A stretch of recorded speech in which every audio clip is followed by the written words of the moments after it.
जय श्री राम। जय जय श्री राम।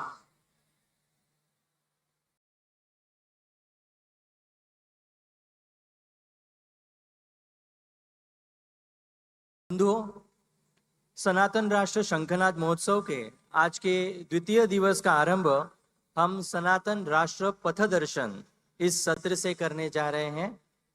सनातन राष्ट्र यह केवल एक संकल्पना नहीं है, अपितु भारत की अस्मिता है। इतिहास साक्षी है, जब भी इस पहचान को मिटाने का प्रयास किया गया, तब धर्मचक्र ने पुनः गति प्राप्त की। आदि शंकराचार्य जी ने ज्ञान एवं तत्व चिंतन की मशाल प्रज्वलित की। छत्रपति शिवाजी महाराज जी ने हिंदवी स्वराज्य की स्थापना कर धर्म रक्षण की नींव रखी। आज भी हम देखते हैं तो सनातन धर्म पर विविध आघात हो रहे हैं और ये आघात रोकने हेतु विभिन्न क्षेत्र से कार्यरत धर्म योद्धा वीर पूर्वजों के भांति हिंदुत्व और राष्ट्र रक्षण का कार्य प्रखरता से वे कर रहे हैं। इस सत्र में हम जिन महानुभावों के विचार हम सुनेंगे, उससे हमें निश्चित ही प्रेरणा मिलेगी, जो हमारे लिए आगे कार्य करने की दृष्टि से भी प्रेरणादायी रहेंगे। इस पथदर्शन के सत्र हेतु मैं व्यासपीठ पर आमंत्रित करता हूं श्री अभय वर्तक जी तथा श्री रमेश शिंदे जी को।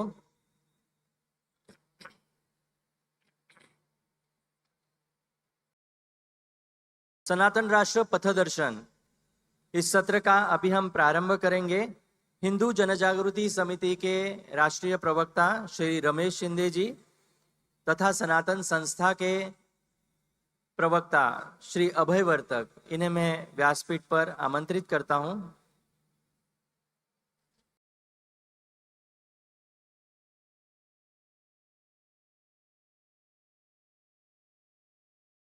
सर्वप्रथम श्री अभय वर्तक जी हमारे समक्ष अपना विषय प्रस्तुत करेंगे, सनातन संस्था का दैदीप्यमान कार्य। इस विषय पर वो हमें मार्गदर्शन करेंगे। आप सनातन संस्था के प्रवक्ता हैं और 1993 से आप सनातन संस्था के मार्गदर्शन के अनुसार साधना कर रहे हैं। गत 6 वर्ष से आप विभिन्न राज्यों में धर्म प्रचारक का कार्य भी कर रहे हैं। मैं आपसे अनुरोध करता हूं कि आप हमें मार्गदर्शन करें।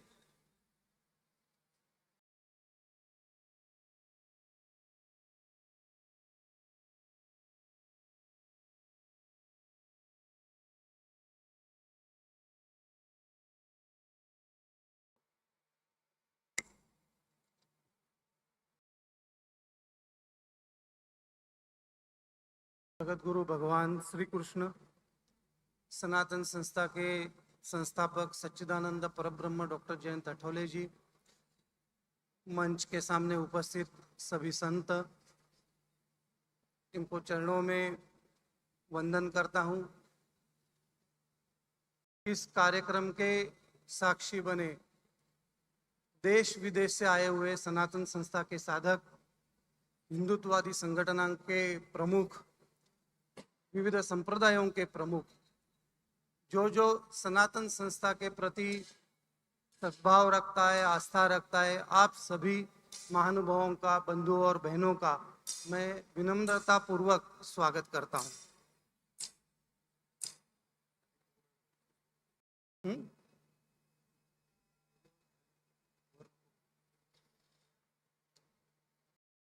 सुखस्य मूलम धर्म, सुख का मूल कारण धर्म है। हम धर्माचरण करते हैं, हम साधना करते हैं, तो ही हमें सुख की प्राप्ति हो सकती है, आनंद की प्राप्ति हो सकती है। यह सीख सच्चिदानंद परब्रह्म डॉक्टर जयंत अठौले जी ने हमारे हजारों साधकों के बीच में लाई, समाज के अंदर लाई और हमें साधना के लिए प्रवृत्त किया। 1990 में सनातन भारतीय संस्कृति संस्था की स्थापना हुई। परम पूजनीय भक्तराज महाराज जी के आशीर्वाद और उनके संकल्प के कारण गुरुदेव जी ने यह समष्टि कार्य शुरू किया। आज वो छोटे से जो बीज रोया था, उसका विशाल वट वृक्ष में परिवर्तन हो रहा है और ये आपके सामने समक्ष में उसका स्वरूप उपलब्ध है। गुरुदेव जी के पास बहुत सारे अलग अलग स्तर के लोग आए। कोई अशिक्षित आया, कोई शिक्षित आया, कोई गरीब आया, कोई अमीर आया, कोई नौकरी करने वाला आया तो कभी उद्योगपति आया, कभी कर्म मार्गी आए, कभी ज्ञान मार्गी आए, कभी भक्ति मार्गी आए, या कभी कभी ऐसे भी हुआ कि मैं भगवान को मानता ही नहीं हूं, इस प्रकार की विचारधारा रखने वाले नास्तिक भी आए। लेकिन जब भी गुरुदेव जी के पास वो आए, गुरुदेव जी की सीख जब भी उन्होंने अनुभव की, उनका सत्संग मिला, तो उनके जीवन में पूरा परिवर्तन हुआ और वो साधना में बहुत गति करके गए। इनमें से कुछ लोग, कुछ व्यक्तियों ने सच्चिदानंद परब्रह्म डॉक्टर जयंत अठौले जी ने जो सीख सिखाई उसका 100% आचरण किया, 100% अपने जीवन में परावर्तित किया। वो संत बन गए, सदगुरु बन गए, गुरुदेव जी के साथ एक रूप हो गए। कितने सारे हमारे जैसे जीव की जीवन में हमने साधना का विचार भी नहीं किया था, हमको गुरुदेव जी ने साधक बनाया, कुछ साधकों को उन्नत बनाया, जीवन मुक्त किया। ये केवल और केवल गुरुदेव जी की कृपा है कि उन्होंने हमारे जीवन में इतना परिवर्तन लाया, हमें इतना आनंद दिलाया कि हम कल्पना भी नहीं कर सकते हैं। आज गुरुदेव जी ने जो बीज रोया था उसका एक विशाल वटवृक्ष आप सभी के सामने खड़ा है। देश विदेश से इस कार्यक्रम में 21 देशों से कितने सारे साधक और सनातन के हितचिंतक आए हैं। 14,000 किलोमीटर दूर अमेरिका से आए हैं, सऊदी अरेबिया से आए, दोहा से आए, सिंगापुर से आए, हर विश्व का कोना कोना जहां पे सनातन का विचार पहुंचा है वहां से भक्तगण, साधकगण यहाँ पे उपस्थित है। भारत का एक एक कोना, पंजाब से केरल तक, हर एक गांव गांव से कितने सारे लोग आए और गुरुदेव जी के प्रति कृतज्ञता व्यक्त करने के लिए आए। आज इस कार्यक्रम में 25,000 से ज्यादा साधक, धर्माभिमानी, विभिन्न 1,000 से ज्यादा हिंदू संगठन कि जो गुरुदेव को मानते हैं वो आज इसका पंडाल में उपस्थित है। इस पंडाल में हर एक वो व्यक्ति उपस्थित है कि जिनके मन में गुरुदेव जी की प्रति बहुत कृतज्ञता है और हम आप सभी के अत्यंतिक ऋणी और आभारी है कि आप हमें यह भाग्यशाली बना रहे। गुरुदेव जी, हम आपके ऋणी हैं कि आपने यह भाग्य दिलाया, इस अवसर में हमें उपस्थित रहने का अवसर आपने दिया, इसके लिए हम बहुत बहुत कृतज्ञ हैं। आज गुरुदेव जी ने जितने भी ग्रंथ लिखे हैं, आज तक 366 से ज्यादा ग्रंथ गुरुदेव जी ने लिखे, 13 भाषाओं में अनुवाद हुआ, 1,61,00,000 से ज्यादा प्रतियां संपूर्ण विश्व भर में गई। गुरुदेव जी शुरुआत से कहते आए कि मेरे स्थूल शरीर को मर्यादाएं हैं, लेकिन उनके यह ग्रंथ, जिस जिस घर में यह ग्रंथ एक भी प्रति में उपलब्ध है, उस व्यक्ति के हृदय में सनातन संस्था का स्थान बना हुआ है। हमारे वेबसाइट्स है जो आज आधुनिक माध्यम में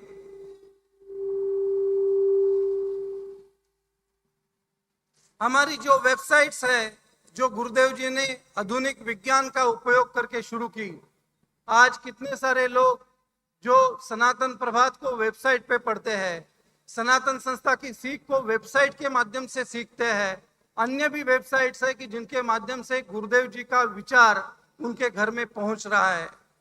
करोड़ों जीवों का उद्धार, इस सृष्टि के करोड़ों जीवों का उद्धार सच्चिदानंद परब्रह्म डॉक्टर जयंत अठौले जी ने आज किया है और हम इसके लिए उनके प्रति बहुत ऋणी हैं। गुरुदेव जी ने हमें शुरुआत से ही एक सीख दी कि जो ज्ञान है, जो हमें तत्व ज्ञान है, आप जो भी पढ़ते हैं उसका केवल महत्व 2% है।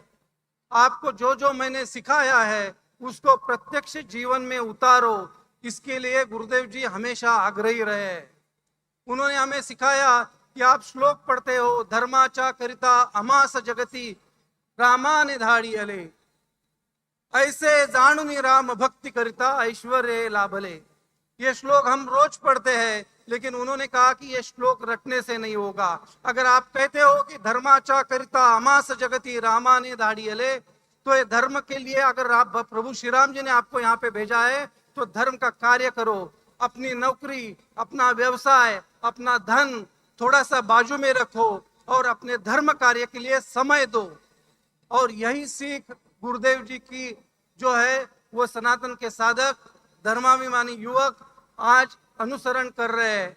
इसका परिणाम है कि आज सनातन संस्था के पास 2500 से 2500 से ज्यादा पूर्णकालिक प्रचारक है कि जिन्होंने अपना पूर्ण जीवन गुरुदेव जी के चरणों में समर्पित किया है और गुरुदेव जी की सीख इस देश के विदेश के गांव-गांव में पहुंचाने का प्रयास कर रहे हैं। गुरुदेव जी ने हमें जो सिखाया कि स्वयं कृति में लाओ, वो कृति में लाने का आज यह साधक उनके कृतज्ञ रह के प्रयास कर रहे हैं। आज इस पंडाल के बाहर एक बड़ी प्रदर्शनी लगी।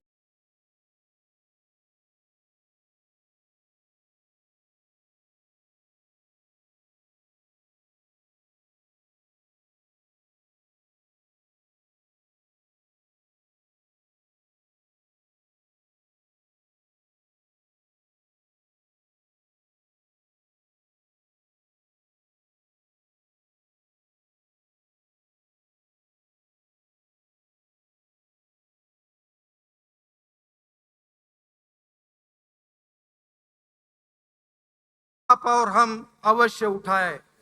सनातन राष्ट्र का शंखनाद करने के लिए गुरुदेव जी ने यह कार्यक्रम आयोजित किया है। इतने बड़े भव्य कार्यक्रम की आवश्यकता इसीलिए थी क्योंकि यह सनातन राष्ट्र का शंखनाद है। वो छोटा लघु हो नहीं सकता, वो एक विराट रूप धारण करके इस मंच से इस राष्ट्र का शंखनाद हो रहा है। और गुरुदेव जी ने यह कहा है कि अभी तक हमारे साधकों ने कितने सारे संकट झेले, इस काल तक, इस मुकाम तक पहुंचने के लिए कितने सारी एजेंसीज थी, कितने सारे राजनीतिक विरोधक थे कि जिन्होंने सनातन संस्था को समाप्त करने के लिए प्रयास किया, लेकिन वो आज पटल पे भी नहीं है। आज सनातन संस्था अपना हुंकार भर रही है, अपना शंखनाद कर रही है और यह कारण एकमात्र है कि भगवान श्री कृष्ण जी का आशीर्वाद आप और हम पर है। गुरुदेव जी ने जब हमें सिखाया, जिस भगवान परशुराम जी की भूमि में आज हम खड़े हैं, उन भगवान परशुराम जी की ही याद आती है कि भगवान परशुराम जी का जो वचन है, अग्रत चतुरो वेदा पृष्ठत सशरम धनु इदम ब्राह्मम इदम क्षात्रम शापादपि शरादपि। भगवान परशुराम को जब हम देखते हैं तो गुरुदेव जी का ही चेहरा हमें सामने आज में दिखाई देता है कि स्वयं साक्षात भगवान परशुराम जी का कार्य गुरुदेव जी कर रहे हैं। अग्रत चतुरो वेदा, वो हर क्षण हर साधक को हमेशा साधना के बारे में बताते आ रहे हैं। उनको जब भी आप कभी मिलेंगे, जिन जिन साधकों ने उनकी भेंट ली है, उन्होंने एक ही चीज हमेशा देखी होगी कि गुरुदेव जी हमें व्यष्टि साधना के बारे में बताते हैं। साधना करना कितना आवश्यक है। अग्रत चतुरो वेदा, हमेशा मुख में वेद है।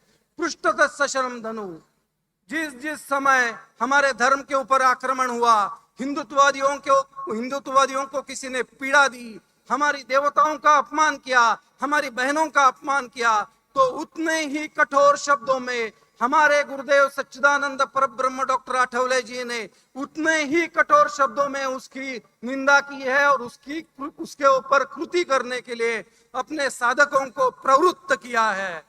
अपने हर एक साधक के अंदर उन्होंने ठूस ठूस कर राष्ट्र प्रेम जागृत किया है। अग्रत चतुरो वेदा पृष्ठत सशरम धनु का भी अनुभव हमने हर क्षण गुरुदेव में पाया है। यह अनुभव आज आप और हम देख रहे हैं। आज और आप और हम जो गिलेरी का कार्य कर रहे हैं, इतना बड़ा अवतारी कार्य तो वही कर सकते हैं, लेकिन उस कार्य में एक वानर बन के, एक गिलहरी बन के, एक छोटा सा हमारा योगदान करके आप और हम शामिल हो रहे हैं। लेकिन इन आसुरी शक्तियों से बचने के लिए आज जो हम इस मंच में भी खड़े हैं या पंडाल में भी खड़े हैं, वो आज हम जिंदा जो खड़े हैं उसके पीछे का एकमात्र कारण है कि गुरुदेव जी ने आप और हमारे लिए 750 से ज्यादा यज्ञ और आध्यात्मिक धार्मिक विधि किए हैं। इसके लिए हम चल फिर पा रहे हैं, हम बाहर जा पा रहे हैं, हम प्रचार प्रसार कर पा रहे हैं, उसका हमारा कोई योगदान नहीं। यह गुरुदेव जी आपके और आपके कृपा के कारण, आपके संकल्प के कारण आज हम जीवित हैं और धर्म कार्य कर पा रहे हैं। गुरुदेव जी ने एक बात, गुरुदेव जी का कार्य बताते हुए एक बात का उल्लेख किए बिना उनका कार्य पूरा नहीं हो सकता। वैसे भी गुरुदेव जी का कार्य का वर्णन भी करने के लिए जाए तो समुद्र जितनी इतनी शाही लेके आओ और गगन जितना भी पेपर लेके आए तो उनका कार्य का, उनके गुणों का वर्णन संभव नहीं है। लेकिन संक्षेप के भाषण में एक आखिरी मुद्दा अवश्य बताना चाहता हूं कि गुरुदेव जी ने हमें स्वभाव दोष निर्मूलन प्रक्रिया सिखाई। गुरुदेव जी आप महान हैं, आपने हमें बताया कि अगर फिर आप कितनी भी साधना करो, नामस्मरण करो, सत्संग करो, लेकिन जब तक आपके तन और मन से जितनी भी अयोग्य कृतियां होती है वो जब तक उसको आप बंद नहीं करते तो आपकी साधना में प्रगति नहीं होगी। और हमारी तन और मन से होने वाली अयोग्य कृतियों को कैसे रोकना है, इसकी आपने शास्त्रीय पद्धति हमें सिखाई। जैसे मूर्तिकार कभी पत्थर लेके भगवान की मूर्ति बनाने के लिए शुरुआत करता है और वो पत्थर को छीनी और हथौड़े से ठोकता है और मूर्ति बनाता है, तो जब भी मूर्तिकार के मन में उसके ऊपर छीनी हथौड़ा मारता है तो पत्थर का विचार नहीं होता, उसके मन में एक ही विचार होता है कि जिस भगवान की मैं मूर्ति बना रहा हूं उस भगवान का चित्र दो आंखों के सामने रखकर वो मूर्ति के ऊपर घाव डालता है। गुरुदेव जी हम कृपा आपके कृतज्ञ है कि आपने जो कृपा की, अपने पत्थर का विचार नहीं किया, आपने मूर्ति का विचार किया। इसके लिए करोड़ों साधक आज बन पा रहे हैं। इसमें से आपने मूर्ति बनाकर दिखाई, आपने हमारे समक्ष संत बना के दिखाए, सदगुरु बना के दिखाए। गुरुदेव जी आपने कलयुग में एक बहुत बड़ा चमत्कार हमें दिखाया। हम बहुत बहुत आपके कृतज्ञ हैं और हम कितनी भी कृतज्ञता व्यक्त करें गुरुदेव जी यह कृतज्ञता पूर्ण नहीं हो सकती। आपने हमारे जीवन में जो परिवर्तन लाया, आपने जो हमें शास्त्र धर्म सिखाया, आपने जो हमें साधना सिखाई, इसके लिए हम बहुत बहुत कृतज्ञ हैं। धन्यवाद।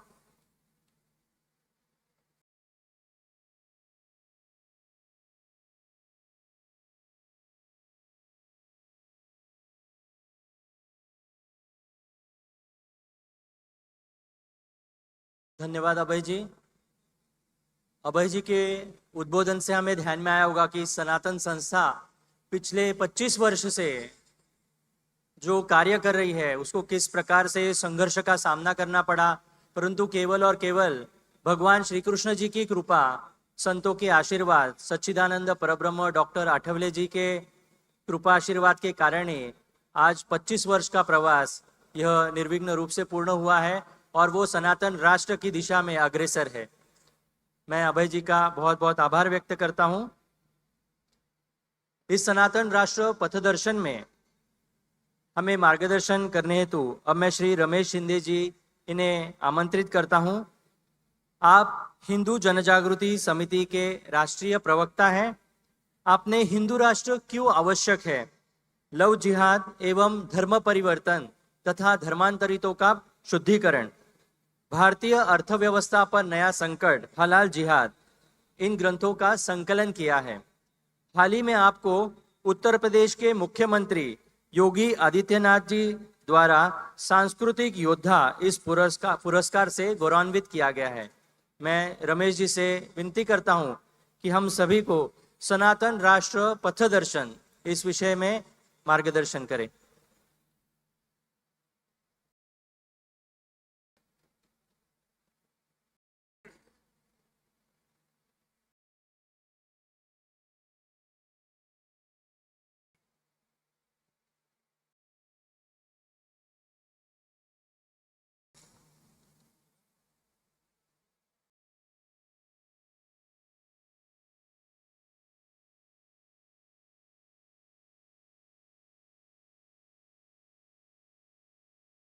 इस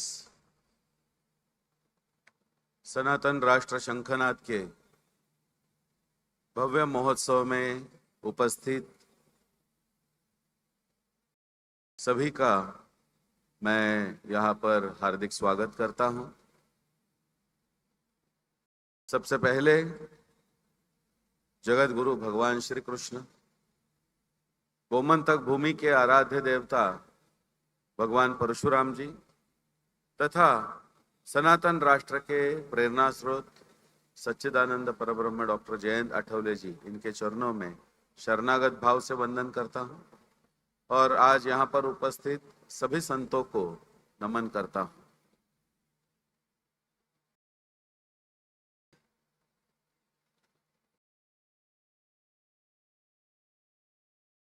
हम यहाँ पर एकत्रित जो हुए हैं उस कार्यक्रम का नाम ही शंखनाद महोत्सव है। और ये शंखनाद महोत्सव किस लिए है? ये शंखनाद महोत्सव सनातन राष्ट्र के लिए है। हमारे यहाँ पर धर्म से संबंधित चाहे कोई भी कार्यक्रम होगा तो उसका या धार्मिक विधि होगा तो उसका प्रारंभ जो होता है वो शंखनाद से होता है। लेकिन केवल इतना ही शंखनाद का महत्व नहीं है। हमारे यहाँ पर पूर्व काल में जब जब महायुद्ध भी होता था तो उसका भी प्रारंभ शंखनाद से ही होता था। इसलिए ये शंखनाद जो है ये सनातन राष्ट्र का शंखनाद है, इसको हमें ध्यान में रखना है। बंधुओं, इस युद्ध का प्रारंभ अन्य जो है वो अपनी तैयारियां कर चुके हैं। और कल ही हम बात कर रहे थे तो मुझे किसी ने कहा कि हिंदुओं में जागृति की आवश्यकता है। मैंने कहा कि आज बंगाल में हिंदू समाप्त हो रहे हैं, कश्मीर से निकाल चुके हैं, केरल में हिंदुओं पर आक्रमण हो रहा है, कर्नाटक में हिंदू कार्यकर्ताओं को चुन चुन करके मारा जा रहा है। इतना सब होने के बाद भी क्या अब जागृति आवश्यक है? तो इसलिए जागृति से आगे बढ़ करके अब हमें उपाय क्या है वो खोजने के लिए एकत्रित आना चाहिए। समाधान क्या है इस पर चर्चा करने के लिए एकत्रित आना चाहिए। और इसलिए हमारा विषय, इस विषय का, इस हमारे समस्या का समाधान होना चाहिए। आज जब भी हम देखते हैं कि सनातन राष्ट्र की बात आती है तो सबसे पहले सेक्युलरवाद आ जाता है। लेकिन यह सेक्युलरवाद तब कहा जाता है जब पहलगाम में आतंकवादी, जिहादी आतंकवादी हमला करते हैं और हिंदुओं को जांच करके, हिंदुओं को नाम पूछ करके, धर्म पूछ करके उनकी हत्या करते हैं, तब यह सेक्युलरवाद कहां पर जाता है। इसीलिए ये जो भ्रामक संकल्पनाएं हैं, आज तक हमारे संविधान में ये सेक्युलरिज्म क्या है, ये धर्मनिरपेक्षता क्या है, कोई व्याख्या नहीं है। जब वहां पर ही व्याख्या नहीं है तो हम किसे बताएंगे क्या सेक्युलरवाद है? तो हिंदुओं पर अन्याय होगा तो चुप रहना और अल्पसंख्यकों के बारे में ज्यादा चिंता करना, यह सेक्युलरवाद है क्या? इसीलिए हम सबको सनातन राष्ट्र के हित में आगे बढ़ना होगा। और इसलिए हमें ध्यान में रखना होगा कि जब शंखनाद हुआ रामेश्वर में तब लंका दहन निश्चित हुआ। जब यही शंखनाद कुरुक्षेत्र में हुआ तो कौरव संहार निश्चित हुआ। जब यही शंखनाद गुंजा सह्याद्री में तो हिंदवी स्वराज्य साकार हुआ। अब शंखनाद होगा परशुराम भूमि में, सनातन राष्ट्र साकार होगा, सनातन राष्ट्र साकार होगा।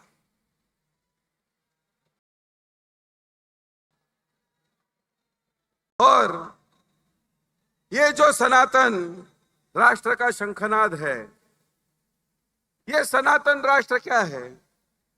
छत्रपति शिवाजी, मैं बहुत पुराने समय की बात नहीं कर रहा हूं, छत्रपति शिवाजी महाराज जी ने 400 साल पहले जो साकार किया वो हिंदवी स्वराज्य, ये भी तो सनातन राष्ट्र ही है। और इसलिए आज के समय में हम इसे सनातन राष्ट्र कह रहे हैं। बंधुओं, आज पाकिस्तान और बांग्लादेश में हिंदुओं की स्थिति क्या है, ये हम सब देख रहे हैं। पाकिस्तान में तो अन्याय चल ही रहा है। बांग्लादेश में आंदोलन किस लिए चालू हुआ? शेख हसीना की सरकार को निकालने के लिए। अब शेख हसीना और मोहम्मद यूनुस दोनों के बीच की लड़ाई है, लेकिन अत्याचार किस पर हो रहे हैं? घर किसके जलाए जा रहे हैं? विस्थापित कौन हो रहा है? वो तो हिंदू है। इसलिए हमें इन बातों को ध्यान में रखना होगा। पहलगाम में हिंदुओं को जान जांच करके मारा गया, लेकिन हमारे यहां के सेक्युलरवादी कहते हैं कि नहीं, उन्होंने केवल हिंदू करके चुन करके मारा, इसका कोई तथ्य नहीं है। अरे उनके परिवारजन है जो सारे टीवी चैनल पर आकर के बता रहे हैं, छोटे बच्चे हैं जो आकर के बता रहे हैं, फिर भी इन सेक्युलरवादियों का विश्वास नहीं है। और केवल एक मोहम्मद अखलाक की बात आएगी तो पूरे देश में जैसे हिंदू आतंकवादी बन चुका है, ऐसे चित्र तैयार किया जाता है। आज बंगाल के मुर्शिदाबाद में यही स्थिति है। नागपुर में जिस प्रकार से औरंगजेब की मजार के कारण से वहां पर दंगा हुआ, हिंदुओं की गाड़ियां, घर जला दी गए, तो ये सब क्या था? आज चाहे लव जिहाद का मुद्दा हो, हलाल का मुद्दा हो, या कश्मीर का जिहादी आतंकवाद हो, हर जगह पर केवल हिंदू को लक्ष्य किया जा रहा है। और भारत विश्व का एकमात्र देश होगा कि जहां पर बहुसंख्यक जो है वो पिट रहा है, उसकी हत्याएं हो रही है, और वो जागृति के लिए प्रयास कर रहा है। तो यह स्थिति को बदलना आज हमारे लिए आवश्यक है। जो जागरण समर्थ रामदास जी ने किया और सारा समाज छत्रपति शिवाजी महाराज की सेना में सम्मिलित हो गया, वैसे ही आज हमारे संत जागरण कर रहे हैं। और हमें सनातन राष्ट्र के शंखनाद के द्वारा हम सभी को अपने इस सनातन राष्ट्र के लिए लड़ने के लिए तैयार होना होगा, और इसीलिए आज इसकी आवश्यकता है। आज हमारे यहाँ पर कहे तो जा रहा है कि सेक्युलरवाद है, स्वतंत्रता है, लेकिन हिंदुओं को कौन सी स्वतंत्रता मिल रही है? इस दृष्टिकोण से हम सभी को जागरूक होना होगा। केवल आज जिहादी हमारे यहाँ पर गजवाए हिंद का या भारत में 2047 में इस्लामिक राष्ट्र बनाने का सपना नहीं देख रहे हैं। उनको हमारे यहाँ पर, हमारे यहाँ का जो धर्मनिरपेक्षवादी, सेक्युलरवादी और अर्बन नक्सलवादी भी है। पाकिस्तान में जब आतंकवादियों को मारने के लिए हमला हुआ तो पाकिस्तान की आर्मी के चीफ ने वीडियो किसके दिखाए? भारत के अर्बन नक्सलवादियों के। तो ये भारत में रह करके सहायता पाकिस्तान को कर रहे हैं, तो ये भी भारत के गद्दार है, ये हमको ध्यान में रखना होगा। हमारे जो सीडीएस थे जनरल बिपिन रावत, उन्होंने कहा था भारत की लड़ाई 2 फ्रंट की नहीं है, पाकिस्तान और चाइना 2.5 फ्रंट की है। एक पाकिस्तान है, एक चाइना है, और आधा जो है वो भारत में रहने वाले गद्दार है। इसलिए हमें इनके विरुद्ध भी लड़ना होगा, इसकी तैयारी करनी होगी। आज सनातन राष्ट्र की स्थापना की बात करते हैं तो सेक्युलरवाद का मुद्दा आता है।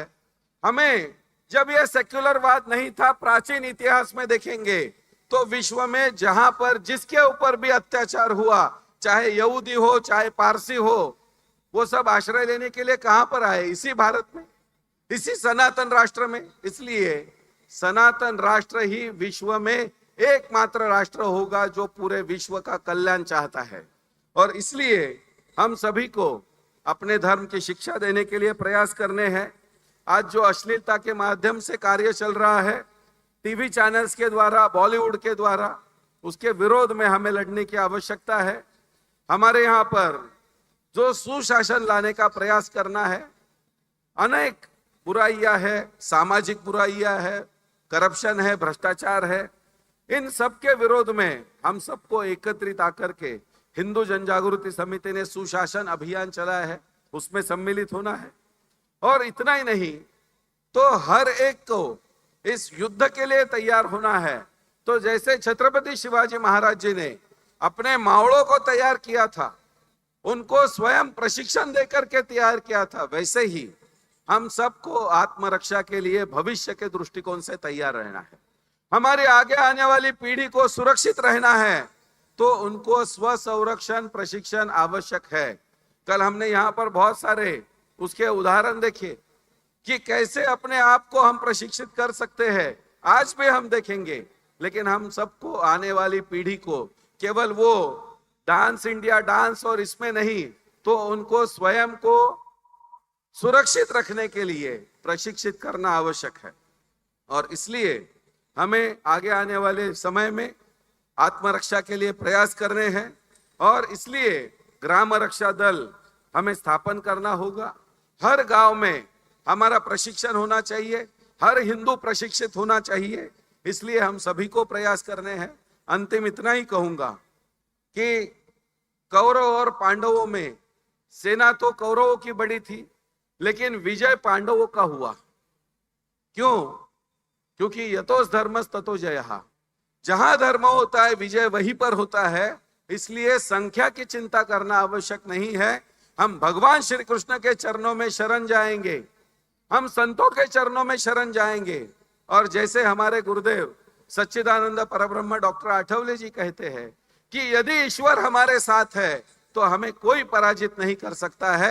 सनातन राष्ट्र निश्चित होगा। इस हमारे दृढ़ संकल्प के साथ मैं आज हमारे इस वाणी को गुरुदेव जी के चरणों में समर्पित करता हूं। धन्यवाद।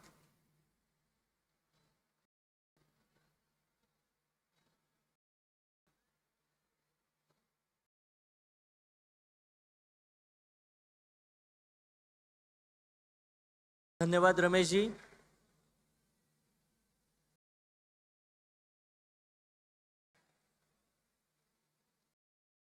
आज यहाँ से मैं देख पा रहा हूँ कि सब जगह पर केसरी रंग ही दिख रहा है, भगवा रंग ही दिख रहा है। तो सनातन राष्ट्र जो यहाँ पर हम लाने का प्रयास कर रहे हैं, यह जो शंखनाद महोत्सव है, तो आज पूरी इस व्यवस्था में, बैठक व्यवस्था में सब जगह पर भगवा रंग ही दिखाई दे रहा है। तो ये केसरिया रंग का महत्व क्या है, तो इस विषय में महत्वपूर्ण जानकारी देने हेतु मैं श्री विनायक शानबाग जी, इन्हें व्यासपीठ पर आमंत्रित करता हूँ।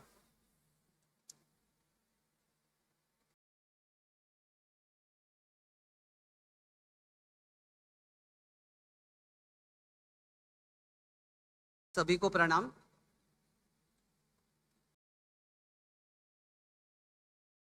आज यह जो सनातन राष्ट्र शंखनाद महोत्सव है, जहां जहां हम देखेंगे एक ही रंग दिखाई दे रहा है, वह है केसरिया रंग।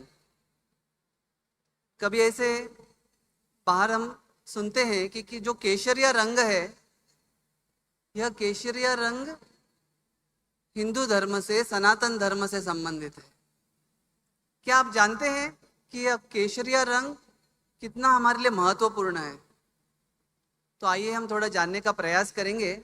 पहले मैं आप सबको द्वापर युग में ले जाऊंगा, जो कलयुग से पहले, जो जिस युग में अभी हम हैं, ये कलयुग है। कलयुग से पहले था द्वापर युग, और द्वापर युग से पहले था त्रेता युग। द्वापर युग में भगवान श्री कृष्ण का जो रथ था, उस रथ के ऊपर हनुमान जी केसरिया रंग का ध्वज लेकर बैठे थे। तब जाके जो धर्म अधर्म का युद्ध हुआ वह युद्ध हम जीत पाए हैं। जब युद्ध शुरू हुआ तो शंखनाद हुआ। जो शंखनाद होने के बाद हर एक अतिरथी महारथी ने अपने अपने रथ के ऊपर ध्वज लगाया। वह ध्वज भी केसरिया रंग का था। अब हम जाते हैं और पीछे जाएंगे त्रेता युग में, हनुमान जी और राम जी। हनुमान जी का रंग है केसरिया, उन्हें केसरी नंदन का हम कहते हैं। भगवान राम का जो ध्वज था उसका रंग भी केसरिया था। केसरिया रंग हनुमान जी से निगड़ित है और हनुमान जी जो साक्षात भगवान शिव जी के अवतार थे वे राम भक्त थे। इस पूरे संसार में जितने भी अवतार देवता हुए हैं उनमें हनुमान जी का एक विशेषता है कि उनमें दास भाव और वीर भाव दोनों थे। और आज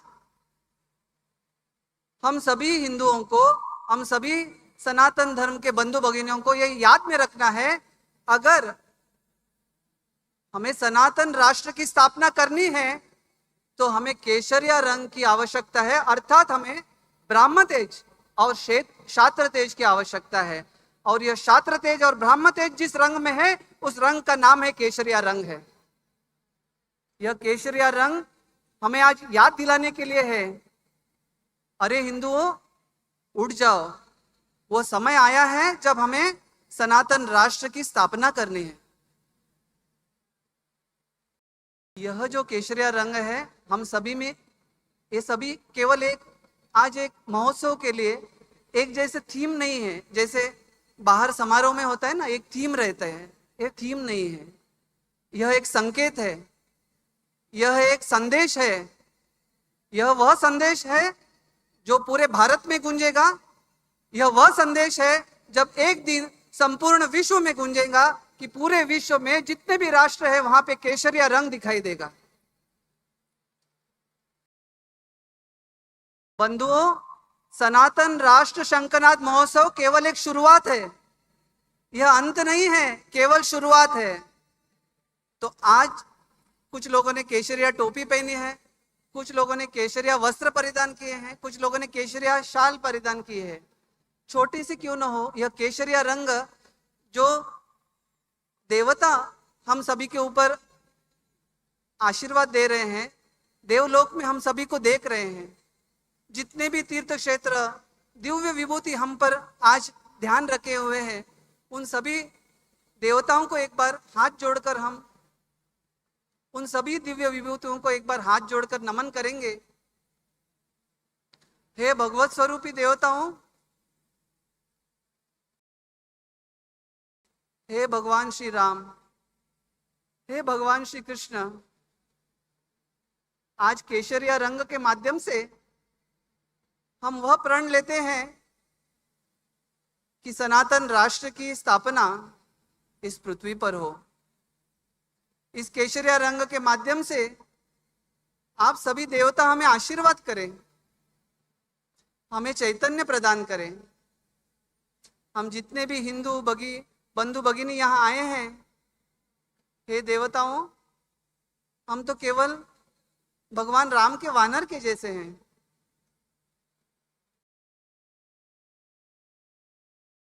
हमारे मन और बुद्धि से आज एक ही हमारे रोम रोम में, हमारे श्वास श्वास में यह रंग अंदर जाए। ये देवताओं, यह रंग जो वैराग्य, त्याग और समृद्धि का प्रतीक है,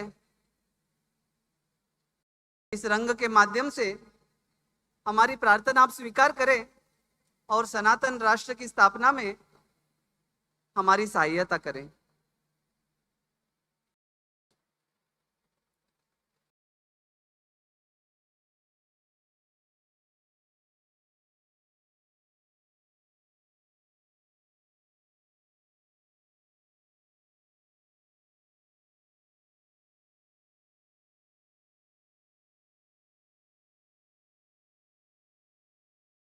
आगे के कार्यक्रम के पूर्व सभी के लिए कुछ महत्वपूर्ण सूचनाएं हैं। मैदान में उपस्थित सभी धर्म बंधुओं से निवेदन है कि आप कृपया तीनों मंडप में अपना स्थान ग्रहण करें। पुनः एक बार भोजन व्यवस्था के संदर्भ में सभी धर्म बंधु ध्यान देंगे। हमें भोजन व्यवस्था के प्रतिनिधियों से जो सूचना मिली है तो उसका हमें पूर्ण दिन महाप्रसाद के समय, अल्पाहार के समय एवं चाय के समय उसका अनुपालन करना है। भोजन एक साथ 7,500 7,500 अतिथि भोजन कर सकते हैं, ऐसे हमारे पंडाल यहाँ पे है। तो जिन्हें जिस पंडाल में जाकर भोजन की सूचना है उसी पंडाल में हम बैच बैच में जाएंगे। जिन्हें प्रथम जाने की सूचना है वही प्रथम जाएंगे और जिन्हें रुकने की सूचना है वो यहाँ पर जो व्यासपीठ से चलचित्र दिखाए जा रहे हैं या कुछ कार्यक्रम है तो बैठकर वो देख सकते हैं या प्रदर्शनी का अवलोकन कर सकते हैं। सभी को नम्र विनती है कि हम जो भी निर्धारित समय है तो उसमें महाप्रसाद करके तुरंत अपने जगह पर आकर बैठेंगे। यहाँ पर व्यासपीठ के सामने अनेक धर्मबंधु खड़े दिखाई देते हैं। तो ऐसे पंडाल में जो धर्मबंधु खड़े हैं तो कृपया उन्होंने अपना स्थान ग्रहण करना है। तो सभी को कुछ ही क्षणों में अगला कार्यक्रम आरंभ होगा। तब तक हम सभी नाम जप करेंगे।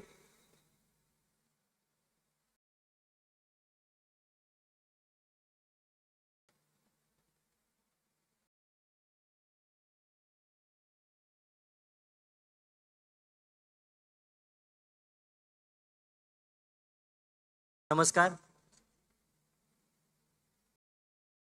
बंधुओं, अभी हम यहाँ पर एक वीडियो देखने वाले हैं।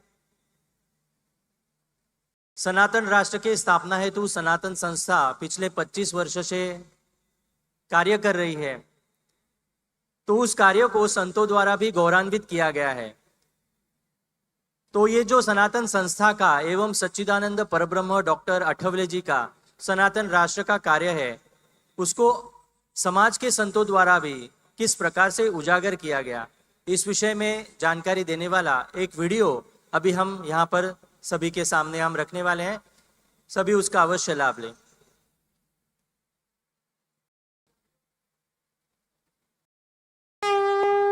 वैश्विक स्तर पर हिंदू संगठन होने हेतु हिंदू जनजागृति समिति के प्रयास।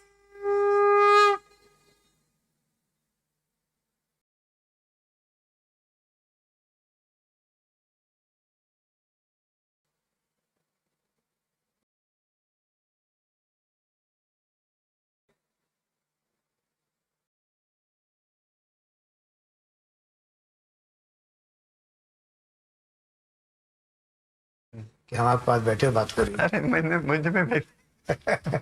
मुझको ऐसी अनुभूति होती है हमेशा, और साल भर ये लगा रहता है कैसे जल्दी जून आवे और यहाँ चले।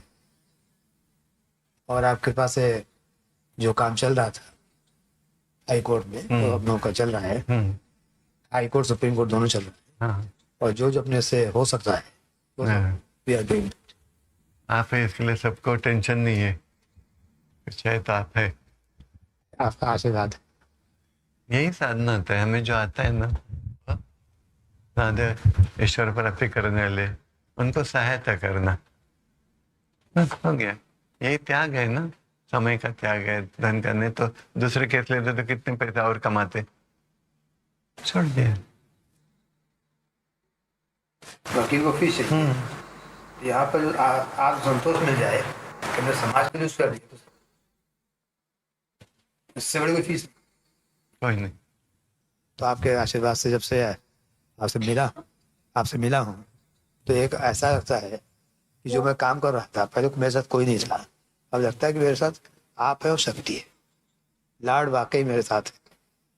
अब मुझे ऐसा लगता है, पहले इतना नहीं लगता था। इसे अनुभूति है, भगवान मेरे साथ है। आपको भी लगता है ना भगवान है? और आपके आशीर्वाद से भी सुप्रीम कोर्ट में अपना काम कर रहे हैं। ये नहीं। और आपके आशीर्वाद से मुझे बहुत फायदा हुआ। कम से कम इन कामों को करने के लिए एक शक्ति चाहिए, एक आध्यात्मिक शक्ति चाहिए। वो शक्ति की अनुभूति भी होनी चाहिए, वो मुझे पहले नहीं थी।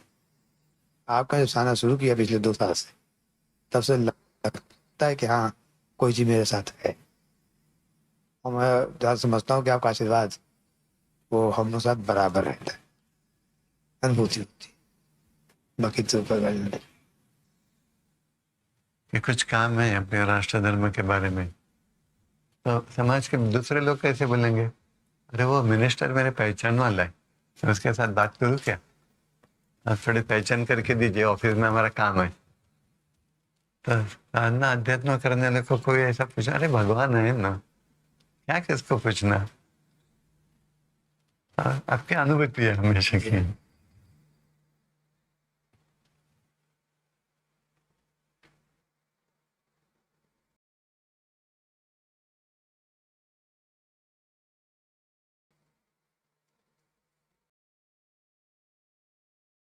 नमस्कार। अभी हम सभी ने जो वीडियो यहाँ पर देखा, तो वो देखने के उपरांत हम सभी को ध्यान में आएगा सुप्रीम कोर्ट के अधिवक्ता, सर्वोच्च न्यायालय के अधिवक्ता विष्णु शंकर जैन जी, जो दिन रात हमारे हिंदू मंदिरों की मुक्तता के लिए संघर्ष कर रहे हैं। पिता और पुत्र की जो ये जोड़ी है, ये जो सनातन वॉरियर्स है, ये लगातार अनेक वर्षों से यह संघर्ष करने का प्रयास कर रहे हैं और आप सभी ने इनके बारे में सुना भी होगा। तो हम सभी का सौभाग्य है कि आज हमारे साथ इस सनातन राष्ट्र शंखनाद महोत्सव में अधिवक्ता विष्णु शंकर जैन जी उपस्थित हैं। हम उनका हार्दिक स्वागत करते हैं।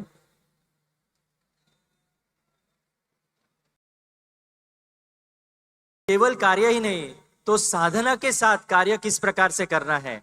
शास्त्र तेज के साथ ब्रह्म तेज का भी संगम, एक अद्भुत संगम हमें उनमें दिखाई देता है। वो ऐसे अधिवक्ता आज हमारे बीच में उपस्थित है। वे हमारे समक्ष अभी काशी मथुरा मुक्ति अभियान इस विषय पर अपना विषय यहाँ पर प्रस्तुत करेंगे। आप सर्वोच्च न्यायालय में कार्यरत एक प्रखर हिंदुत्वनिष्ठ अधिवक्ता है और हिंदू फ्रंट फॉर जस्टिस के प्रवक्ता है। आपने ज्ञानवापी, श्री कृष्ण जन्मभूमि, तेजो महालय जैसे विविध विषयों में प्रभावी पक्ष रखा है और हाल ही में संभल में भी हमने आपको सभी को देखा है। अब मैं अधिवक्ता विष्णु शंकर जैन जी से निवेदन करता हूं कि वे हम सभी का मार्गदर्शन करें। जोरदार घोषणाओं के साथ हम उनका स्वागत करते हैं।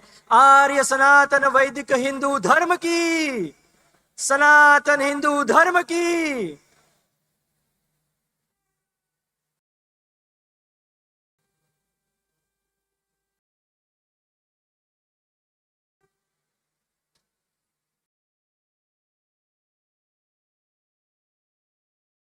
धर्म संस्थापना के देवता भगवान श्री कृष्ण के चरणों में मेरा नमन। परात्पर गुरु डॉक्टर जयंत बालाजी आठवाले के चरणों में मेरा नमन। आज इस भव्य और दिव्य आयोजन में जो सनातन संस्था हिंदू जनजाति समिति के तत्वाधान में आयोजित किया गया है शंखनाद महोत्सव, इसमें आज जो हम लोग सारे लोग भागीदार बने हैं, मुझे ऐसी अनुभूति हो रही है कल से कि यहाँ पे एक इतिहास रचा जा रहा है और वो इतिहास हिंदू राष्ट्र का इतिहास यहाँ पे रचा जा रहा है, उसकी शुरुआत हो चुकी है। ऐसी कल से लगातार अनुभूति हो रही है।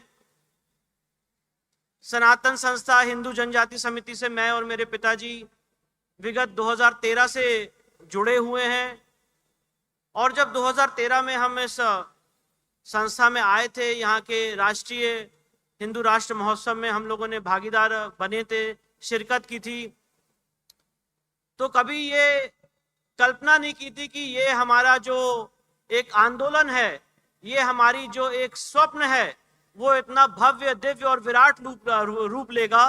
और आज ये जो शंखनाद महोत्सव किया गया है, ऐसा मुझे इतनी खुशी हो रही है, इतनी दिव्यता की अनुभूति हो रही है कि 2013 से आज 2025 में इतना भव्य और दिव्य आयोजन सनातन संस्था और हिंदू जनजाति समिति ने आयोजित किया है, इसके लिए समस्त हिंदू समाज की तरफ से उनको मैं बहुत बहुत धन्यवाद देना चाहता हूं।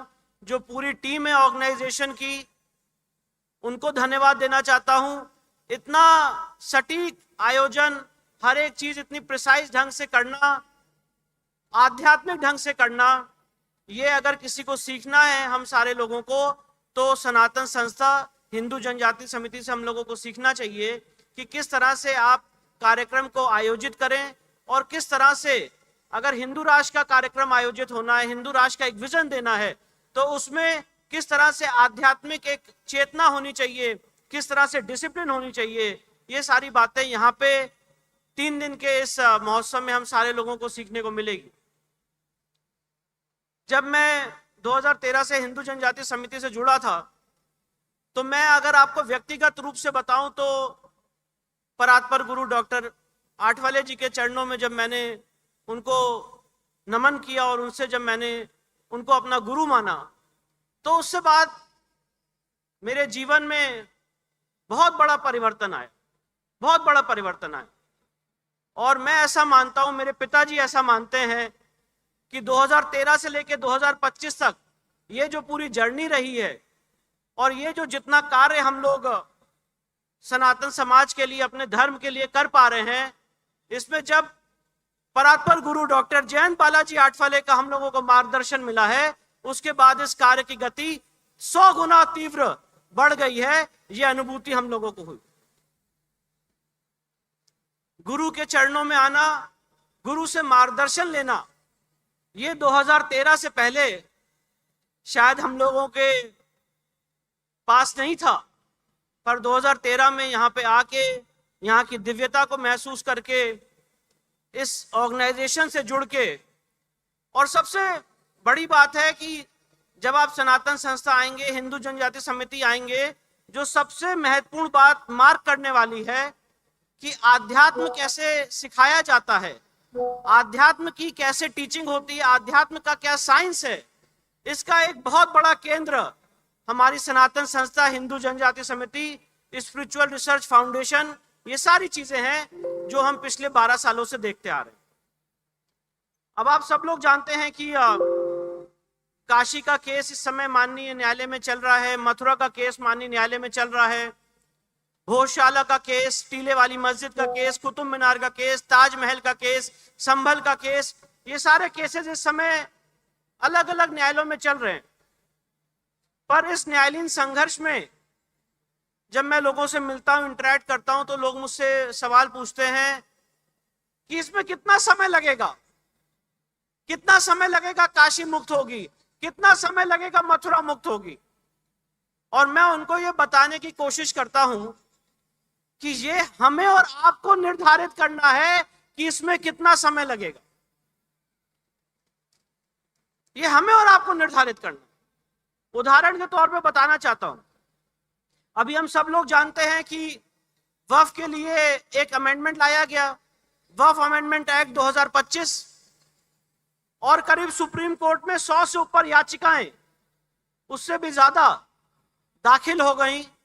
और सुप्रीम कोर्ट में बात यह हो रही है कि क्या इंटरिम रिलीफ दी जाए और पार्लियामेंट ने जो एक्ट पारित किया है इसको किस हद तक रोका जाए। जबकि जुडिशियल प्रैक्टिस ये है और कॉन्स्टिट्यूशनल प्रैक्टिस और कॉन्स्टिट्यूशनल नॉर्म से है कि कोई पार्लियामेंट्री एक्ट को स्टे नहीं किया जाता है, क्योंकि आप एक्ट ऑफ पार्लियामेंट को रद्द कर सकते हैं, अवैध घोषित कर सकते हैं, पर उसको स्टे करने का कोई भी प्रावधान नहीं है। तो मैं आपको ये उदाहरण दे रहा हूं कि आप ये देखिए कि किस तरह से पूरा समाज एकजुट हो गया और ये मांग रखने लगा कि वक्फ एक्ट का जो अमेंडमेंट है इसको रोका जाए। और सुप्रीम कोर्ट ने अर्जेंट उसकी सुनवाई की और उसमें जो इंटरिम रिलीफ देने की बात है वो भी काफी हद तक उनको दी गई, और आगे आने वाले इसी 20 तारीख को उसकी दोबारा सुनवाई है। सवाल ये है कि जिस तरह से एक समाज एकजुट होके उनके खिलाफ अगर जरा सा भी अमेंडमेंट किया गया तो वो सुप्रीम कोर्ट पहुंच गया, 100 से ऊपर याचिकाएं लग गई हमारे आपके खिलाफ। मैं ये बात बहुत जिम्मेदारी से इस मंच के माध्यम से कहना चाहता हूं हमारे आपके खिलाफ इतने ज्यादा कानून बने हुए हैं कि आज हम लोग उसको चैलेंज करना तो दूर की बात है, उसको हम लोग जानने की समझने की कोशिश भी नहीं कर रहे। यह सबसे बड़ी विडंबना है और इस चीज से हम लोगों को ऊपर उठना पड़ेगा। जैसे उदाहरण के तौर पे संविधान की प्रस्तावना में प्रियम्बल में सेकुलर और सोशलिस्ट वर्ड जोड़ दिया गया। सेकुलर की क्या परिभाषा है, सोशलिस्ट की क्या परिभाषा है, वो समय की एक मर्यादा है, इसलिए मैं उसमें ज्यादा डिटेल में नहीं जाऊंगा। एक गलत अमेंडमेंट जोड़ दिया गया, उसको आज तक हमें और आपको मिलकर संगठित होकर लड़ने की जरूरत है। इस संविधान का सबसे बड़ा कंट्रडिक्शन है आर्टिकल 29 और 30, जिसमें माइनॉरिटी के अधिकार जोड़ दिए गए, जिसका सरासर दुरुपयोग हो रहा है। इसके लिए हमें और आपको संगठित होकर लड़ने की जरूरत है। माइनॉरिटी मिनिस्ट्री, माइनॉरिटी कमीशन, ये सब टोटल असंवैधानिक है। इसके खिलाफ हमें और आपको मिलकर संगठित होकर लड़ने की जरूरत है। और मैं एक बात आपको और बताना चाहता हूं, अभी अपने इस लीगल करियर के दौरान एक मेरे सामने केस आया, और इस बात को मैं सिर्फ आपके सामने एक उदाहरण दे रहा हूं, इससे आप ये कल्पना करिए कि ये समस्या कितनी गंभीर है। इससे सिर्फ आप अंदाजा लगा सकेंगे। एक हमारे उत्तर प्रदेश में एक माइनॉरिटी कॉलेज है, उसका मैं नाम नहीं लूंगा, और उस माइनॉरिटी कॉलेज में मेडिकल की टीचिंग दी जाती है। तो उस माइनॉरिटी कॉलेज में लोगों को जो एडमिशन लेना था, मेरे पास पूरा लिस्ट और डेटा और आंकड़ा है, लोगों ने अपना धर्म परिवर्तित किया है, अपना धर्म परिवर्तित किया है वहां पे मेडिकल की सीट्स में एडमिशन लेने के लिए। ये बेनिफिट मिल रहा है माइनॉरिटी इंस्टीट्यूशंस की वजह से, और ऐसे हजारों इंस्टीट्यूट्स इस समय इस देश में चल रहे हैं जहां पे, क्योंकि 50% रिजर्व रखी जाती है सीट्स माइनॉरिटी के लिए, तो जहां पे लोगों को अगर सीट चाहिए तो उनको अपना धर्म परिवर्तित करना पड़ रहा है उस जगह एडमिशन लेने के लिए। तो ये आर्टिकल 29-30 ने हमारे सामने आज ये समस्या पैदा की है। हम लोग बात करते हैं कि कानून हमारे खिलाफ है, मैं तो कह रहा हूं कानून खिलाफ नहीं है। जब मैं इसकी तह में घुस रहा हूं तो मुझे लग रहा है व्यवस्था, ये सिस्टम, और स्पेशली जो जुडिशियल सिस्टम है, ये किस तरह से हमारे खिलाफ है। जब आप इसकी तह में घुसेंगे तो आपको पता चलेगा। एक सुप्रीम कोर्ट का हम लोग बात करते हैं सिर्फ कानून की, पर हम लोगों को इसकी भी बात करनी चाहिए कि सुप्रीम कोर्ट के ऐसे जजमेंट हैं जो सरासर संविधान के विरोध में है और जो सरासर हिंदू समाज की आत्मा पे आघात करते हैं, उसके खिलाफ हम लोग बात नहीं कर रहे। उदाहरण के तौर पे आप जान के हैरान हो जाएंगे कि आर्टिकल 29-30 में जब ये पूरी डिबेट चली तो माइनॉरिटी के ऊपर बहुत बड़ी चर्चा हुई सुप्रीम कोर्ट के मंच पे, और उस जजमेंट का नाम है टीएमए पाई फाउंडेशन केस। 2002 का सुप्रीम कोर्ट का जजमेंट है। केशव नंदा भारती का केस 13 जज बेंच का जजमेंट था। उसके बाद जो सबसे बड़ा दूसरा जजमेंट हुआ वो 11 जजेस का जजमेंट हुआ टीएमए पाई केस में। और टीएमए पाई केस में बहुत सारे बिंदु थे सुप्रीम कोर्ट के सामने डिसाइड करने के लिए, पर एक जो महत्वपूर्ण बिंदु था वो ये था कि माइनॉरिटी को राष्ट्र के परिप्रेक्ष्य में लिया जाएगा कि स्टेट के परिप्रेक्ष्य में लिया जाएगा, राज्य के परिप्रेक्ष्य में लिया जाएगा, और माइनॉरिटी का परसेंटेज क्या होगा कि कोई आदमी 2% है, 5% है, 10% है, तो किसको माइनॉरिटी माना जाएगा। तो इन दो महत्वपूर्ण बिंदुओं में सुप्रीम कोर्ट ने जजमेंट दिया टीएमए पाई के केस में, और यह कह दिया कि माइनॉरिटी को देखने का जो मापदंड होगा वो राज्य होंगे, राष्ट्र नहीं होगा। और दूसरा, जो भी कम्युनिटी रिलीजियस और लिंग्विस्टिक 50% से कम है उसको माइनॉरिटी का बेनिफिट मिल सकता है। आप जान, और भी बहुत सारे बिंदु थे जिसमें टीएमए पाई के केस में जजमेंट आया। आप जान के हैरान हो जाएंगे कि जो 11 जजेस ने जजमेंट दिया इन दो बिंदुओं के अलावा, उन सारे बिंदुओं को कोई समझ ही नहीं पाया। और 2005 में दूसरा केस हुआ पीए इनामदार का, और उस केस में लिखा हुआ है पैराग्राफ 3 में कि the prophecy has come true, जो भविष्यवाणी है वो सच हुई, और before the ink on the opinion on TMA Pai were yet to dry, this courts were flooded with several litigations. TMA Pai की स्याही भी नहीं सूखी थी, और इस कोर्ट में कितनी ज्यादा एक केसेस आ गए कि टीएमए पाई में क्या कहा गया ये हमें समझाया जाए। तो आप जान के हैरान हो जाएंगे कि टीएमए-पाई के केस में बहुत ही एक गलत फाइंडिंग्स हम लोगों के खिलाफ आई हैं। उसको हमें मिलके संगठित होके एक दोबारा उसके ऊपर एक नई सार्थक चर्चा करने की जरूरत है। हम सारे लोग हिंदू राष्ट्र की बात करते हैं और हम सारे लोग जो यहाँ पे मौजूद हैं सब चाहते हैं कि ये भारत अखंड हिंदू राष्ट्र बने। पर सवाल ये है कि वो उस हिंदू राष्ट्र का संविधान क्या होगा।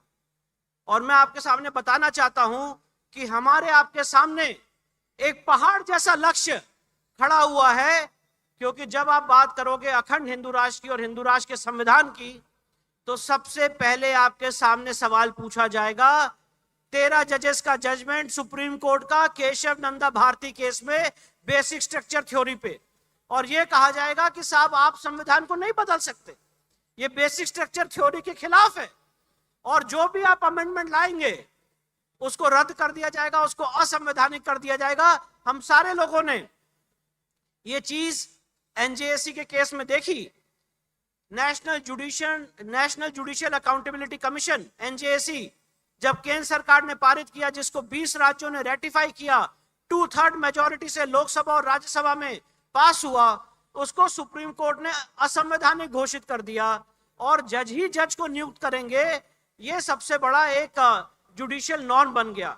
और आज उसका हम और आप जीता जागता उदाहरण देख रहे हैं। मैं नाम नहीं लेना चाहता हूं, आप सब जानते हैं दिल्ली हाई कोर्ट के एक ऑनरेबल जज के घर से भारी मात्रा में कैश बरामद किया गया, भारी मात्रा में कैश बरामद किया गया, कोई एफआईआर नहीं हुई, और उसके बाद एक कमीशन गठित हुआ, एक इंक्वायरी बैठी, उस इंक्वायरी ने भी रिपोर्ट खिलाफ दे दी। तो अब जज साहब कह रहे हैं कि हम रिजाइन नहीं करेंगे, हम रिजाइन नहीं करेंगे। आप कल्पना करिए कि जब वो जज साहब कुर्सी पे बैठे होंगे और अगर विष्णु शंकर जैन जैसे या जितने भी हिंदूनिष्ठ या राष्ट्र हित के लोग हैं, जब वो उनके न्यायालय में न्याय मांगने गए होंगे, तो क्या न्याय मिला होगा उनको? एक ही जवाब मिलेगा कि आपको न्याय नहीं मिला होगा, क्योंकि न्याय की जगह तो वहां पे कैश भरा जा रहा था घरों पे। और ये बहुत बड़ी विडंबना है। आज हम इस सिस्टम में जरूर हैं, आज हम इस सिस्टम के अंदर रह के काशी, मथुरा, भोजशाला, संभल, इन सब की लड़ाई लड़ रहे हैं। पर मैं आपके माध्यम से कहना चाहता हूं कि इस लड़ाई में आपका डायरेक्ट इन्वॉल्वमेंट होना बहुत जरूरी है। काशी विश्वनाथ जल्द से जल्द मुक्त हो, ये हमारी सबकी, आप सबकी संगठित होकर मांग होनी चाहिए। कृष्ण जन्मभूमि का जो कलंक है वो मिटे, ये हमारी आपकी मांग होनी चाहिए। जो कल की धाम है संभल में वो मुक्त हो, ये हमारी आपकी मांग होनी चाहिए। वक्फ एक्ट 1995 में बहुत आमूल चूल परिवर्तन लाए जाए, अभी नहीं लाए हैं, उसमें कमियां हैं, ये हमारी आपकी मांग होनी चाहिए। प्लेसेस ऑफ वर्शिप एक्ट 1991 खत्म हो, ये हमारी आपकी मांग होनी चाहिए। माइनॉरिटी मिनिस्ट्री आर्टिकल 29-30 खत्म किया जाए, ये हमारी आपकी मांग होनी चाहिए। हिंदू राष्ट्र का संविधान बने, उसकी ड्राफ्टिंग कमेटी बने, ये हमारी आपकी मांग होनी चाहिए। हमारी आपकी मांग होनी चाहिए कि माइनॉरिटी कमीशन खत्म किया जाए, जो आर्टिकल 27 का वायलेशन करके इस समय और धर्मों के लोगों को जो टैक्स पेयर के मनी से बेनिफिट दिया जा रहा है, 3200 करोड़ रुपए की जो योजनाएं चलाई जा रही हैं, ये खत्म हो, इसको बंद किया जाए। ऐसे हजारों कानून हैं। हमारे आपके मंदिर, आप सोचिए, आप कल्पना करिए, और मैं जब इस देश के एकेडमिक लेवल पे और बड़े बड़े लेवल पे बहुत सारे लोगों से चर्चा करता हूं, और चर्चा जब मैं करता हूं मंदिर मुक्ति की, कि आज जो मंदिर सरकार के कंट्रोल में है इसको मुक्त किया जाए, तो लोग मुझसे कहते हैं कि विष्णु जी ये बताइए, अगर हम ये मंदिर मुक्त कर देंगे, मैं आपको वो बात बता रहा हूं जो एकेडमिशिया में और जो बहुत ही इंटेलेक्चुअल लोग हैं उनके अंदर चल रही है, कि विष्णु जी ये बताइए अगर ये मंदिर मुक्त कर देंगे और लोगों के पास वापस चला जाएगा तो बहुत ज्यादा लड़ाई मच जाएगी, आपस में हम लोग बहुत लड़ जाएंगे, मरेंगे और कटेंगे, तो इससे अच्छा है सरकार के कंट्रोल में रहे। तो मैं उनसे कहता हूं कि सर ये आपकी बात जो है चलिए मान लेते हैं for the sake of argument कि आप मेरे मंदिर को एक्वायर करना चाहते हैं, उसका बेसिस ये है कि अगर मंदिर हमें मिलेगा तो मेल एडमिनिस्ट्रेशन हो जाएगा। पर सर मुझे ये बताइए कि आपको ये मेल एडमिनिस्ट्रेशन किसी चर्च में, किसी मॉस्क में क्यों नहीं दिखता है? कभी कोई मॉस्क या चर्च कोई मेल एडमिनिस्ट्रेशन के आधार पर क्यों नहीं एक्वायर किया जाता है? आप जान के हैरान हो जाएंगे। इस समय church of north India, church of south India, church of eastern India, church of southern India, इनमें आपस में बहुत ज्यादा झगड़ा है। और मैं रिकॉर्ड के माध्यम से बता रहा हूं, पूरा न्यायालय जो है इस समय इस लिटिगेशन से भरा पड़ा है। पर आज तक आपने नहीं सुना होगा कि किसी चर्च को, किसी मॉस्क को, किसी दरगाह को मेल एडमिनिस्ट्रेशन के आधार पर एक्वायर किया गया हो। यह सिर्फ और सिर्फ सरकारों को हिंदू मंदिरों में ही क्यों मेल एडमिनिस्ट्रेशन दिखता है, यह बहुत मूलभूत सवाल है। और हमारे साथ अन्याय और अत्याचार की तो हद हो चुकी है। अन्याय और अत्याचार की हद यह है कि पौंडीचेरी, आंध्र प्रदेश, तेलंगाना और तमिलनाडु, इन 4 राज्यों के जो मंदिर अधिग्रहण के कानून थे, स्टेट लॉस, क्योंकि संविधान की लिस्ट 3 एंट्री 28 के तहत, यह कॉन्करेंट लिस्ट है, इसके तहत सारे मंदिर राज्य सरकार एक्वायर करती है अपने स्पेशल कानून बना के। तो इन 4 राज्यों के कानून, जिससे करीब 35,000 से ऊपर मंदिर जो सरकारी नियंत्रण में थे, उसको चुनौती दी गई थी सुप्रीम कोर्ट में। और यह मांग की गई थी कि भाई इन कानूनों को असंवैधानिक घोषित किया जाए। शिरूर मठ का सुप्रीम कोर्ट का डायरेक्ट जजमेंट है कि आप आर्टिकल 26 में लोगों के धर्म में हस्तक्षेप नहीं कर सकते। 2012 में सुप्रीम कोर्ट में, रिकॉर्ड के साथ बात बोल रहा हूं, 2012-13 में सुप्रीम कोर्ट ने इन 4 जो हिंदू साइड से पिटिशंस थी उस पर नोटिस जारी किया और कहा कि हम इस मामले की सुनवाई करेंगे।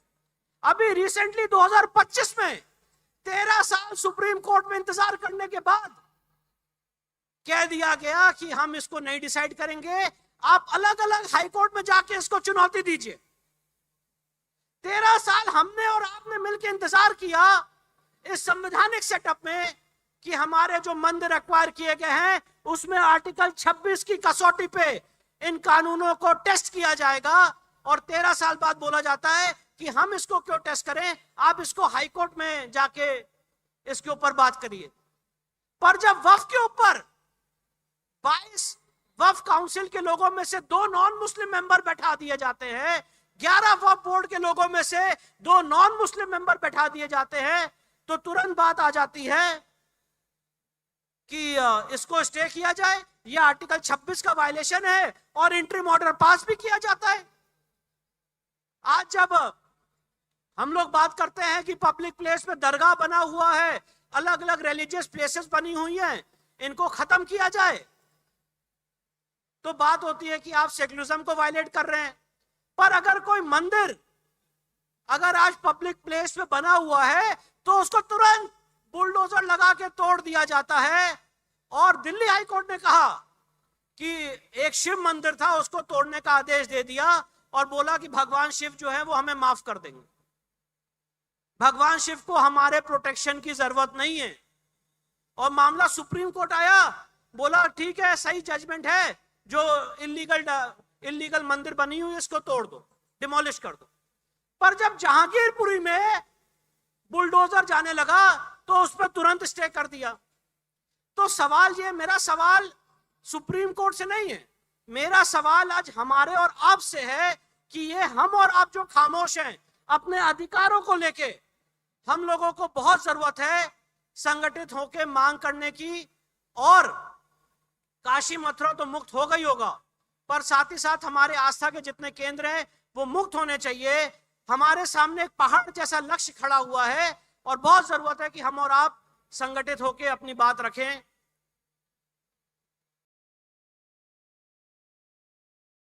मैं एक बात यही कहना चाहता हूं कि सनातन संस्था हिंदू जनजाति समिति ने ये जो मुहिम आज छेड़ी है और जो आज सारे लोग, हम लोग आज एक प्लेटफॉर्म पे आके संगठित हुए हैं, ये एक बहुत दिव्य, एक पवित्र और इस देश को दोबारा रिस्ट्रक्चर करने का एक आध्यात्मिक काम है।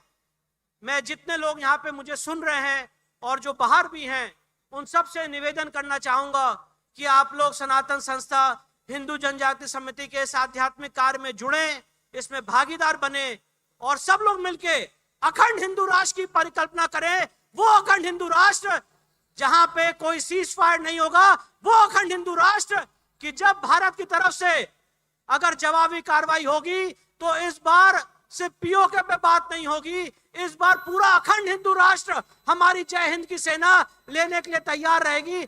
ऐसी राष्ट्र की नींव हमें और आपको मिलकर रखनी है। यही समय है, सही समय है। आप लोगों ने मुझे बहुत धैर्यता पूर्वक सुना, इसके लिए आपको फिर से नमस्कार, नमन। और फिर से परात्पर गुरु डॉक्टर जयंत बालाजी आठवालों के चरणों में मैं नमन करता हूं।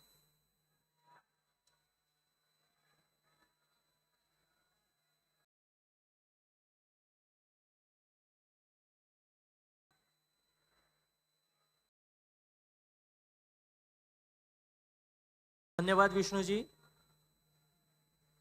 विष्णु जी के तेजस्वी मार्गदर्शन से निश्चित ही हम सभी को प्रेरणा मिली होगी। जैसे उन्होंने हमें यहाँ पर बताया कि संविधान में ऐसे बहुत सारे हिंदू विरोधी एक्ट्स है, तो जिससे लड़ने हेतु हमें संगठित रूप से उसका विरोध करने का हमें प्रयास करना चाहिए। क्या हम सभी इसका विरोध करने के लिए तैयार हैं? आवाज नहीं आई। क्या हम सभी सिद्ध हैं?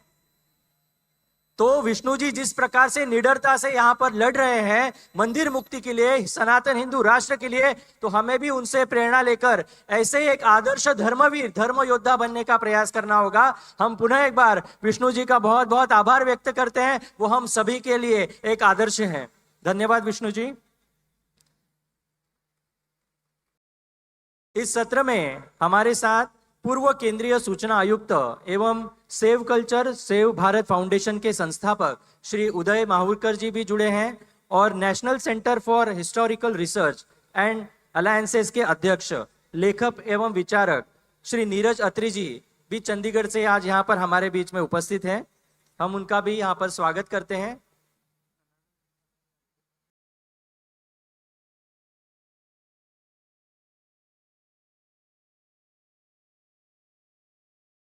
आज इस सनातन राष्ट्र शंखनाद महोत्सव में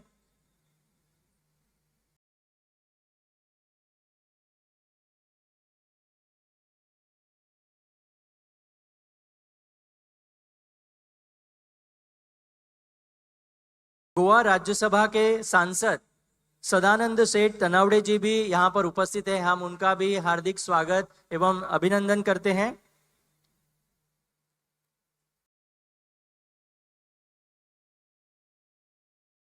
इस सत्र में आगे हमें श्री उदय माहुरकर जी संस्कृति रक्षा से सनातन राष्ट्र का निर्माण इस विषय पर संबोधित करेंगे। आप सेव कल्चर सेव भारत अभियान के प्रणेता हैं। आप इंडिया टुडे समूह के उपसंपादक तथा केंद्रीय सूचना आयुक्त के रूप में कार्यरत रह चुके हैं। आपने Veer Savarkar, the man who could have prevented partition तथा मार्चिंग विद अ बिलियन जैसे अध्ययन हेतु प्रेरित करने वाले पुस्तकों का लेखन भी किया है। मैं आपसे अनुरोध करता हूं कि हम सभी को संबोधित करें।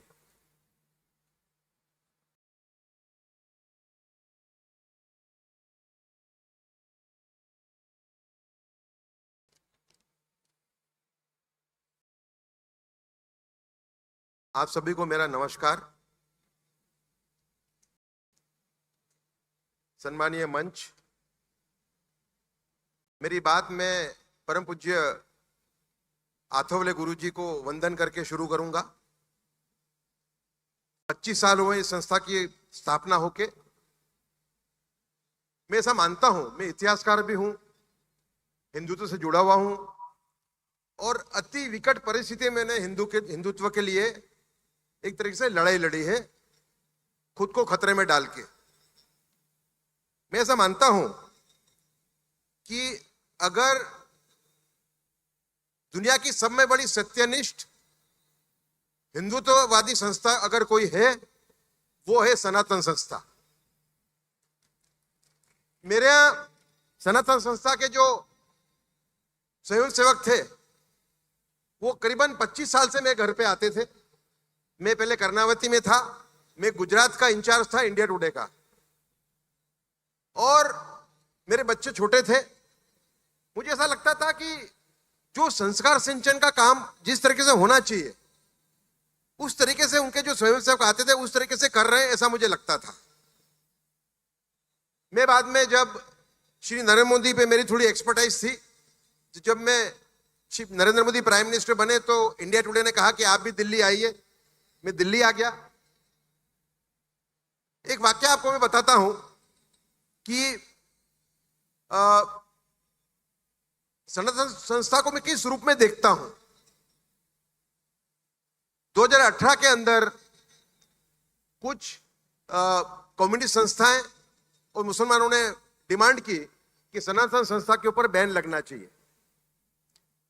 एक दो केसेस में सनातन संस्था के वर्कर पकड़े गए थे। मुझे कहा गया कि वो उनके वर्कर थे ही नहीं। जो भी हो, तो मुझे याद आया कि जब मेरे बच्चे बड़े हो रहे थे उस टाइम पे सनातन संस्था के जो स्वयंसेवक आते थे वो किस तरह से संस्कार सिंचन का काम मेरे घर में करते थे। तो मुझे लगा कि ये मौका है कि मुझे डिफेंड करना चाहिए। इंडिया टुडे एक सेक्युलर मैगजीन है। मुझे रखने का कारण ये था कि उनको लगता था कि एक विपरीत वॉइस भी होनी चाहिए संस्था के अंदर, तो उस रूप में मुझे रखा गया था। तो जब ये बैन की जब डिमांड हुई तो दो काम किए मैंने। एक तो मैंने लेख लिखा, इंडिया टुडे की एक डिजिटल प्लेटफॉर्म है डेली ओ के ऊपर। उसमें मैंने कहा कि अगर सनातन संस्था का जो लिटरेचर है उसमें कहीं भी हिंसा की बात नहीं है। सनातन संस्था संस्कृति सिंचन का सब में अच्छा काम कर रही है। कोई उसके दो व्यक्ति अगर पकड़े जाते हैं तो कानून अपना काम करेगा, लेकिन सनातन संस्था का जो काम है वो उत्तम काम है देश के लिए, समाज के लिए। और अगर बैन की डिमांड करनी हो तो पहले डिमांड बैन होना चाहिए देवबंद और तबलीग जमात, जो टेररिस्ट पैदा करते हैं, जो देश के अंदर मुसलमानों को एक तरीके से कट्टरवाद के रास्ते पे ले जाते हैं। तो मैंने उसको डिफेंड किया। फिर पद्मजा जोशी नाम की एक इंडिया टुडे के अंदर, इंडिया टुडे चैनल के अंदर एक एंकर थी, उनको मैंने फोन किया कि मुझे सनातन संस्था की डिबेट में आना है। फिर मैं आज तक पे आया और आज तक पे भी मैंने ये बात कही कि अगर बैन करना हो तो पहले बैन करो आप देवबंद और तबलीग जमात को, जो देश के अंदर कट्टरवाद फैला रहे हैं, जो देश के अंदर टेररिस्ट पैदा कर रहे हैं।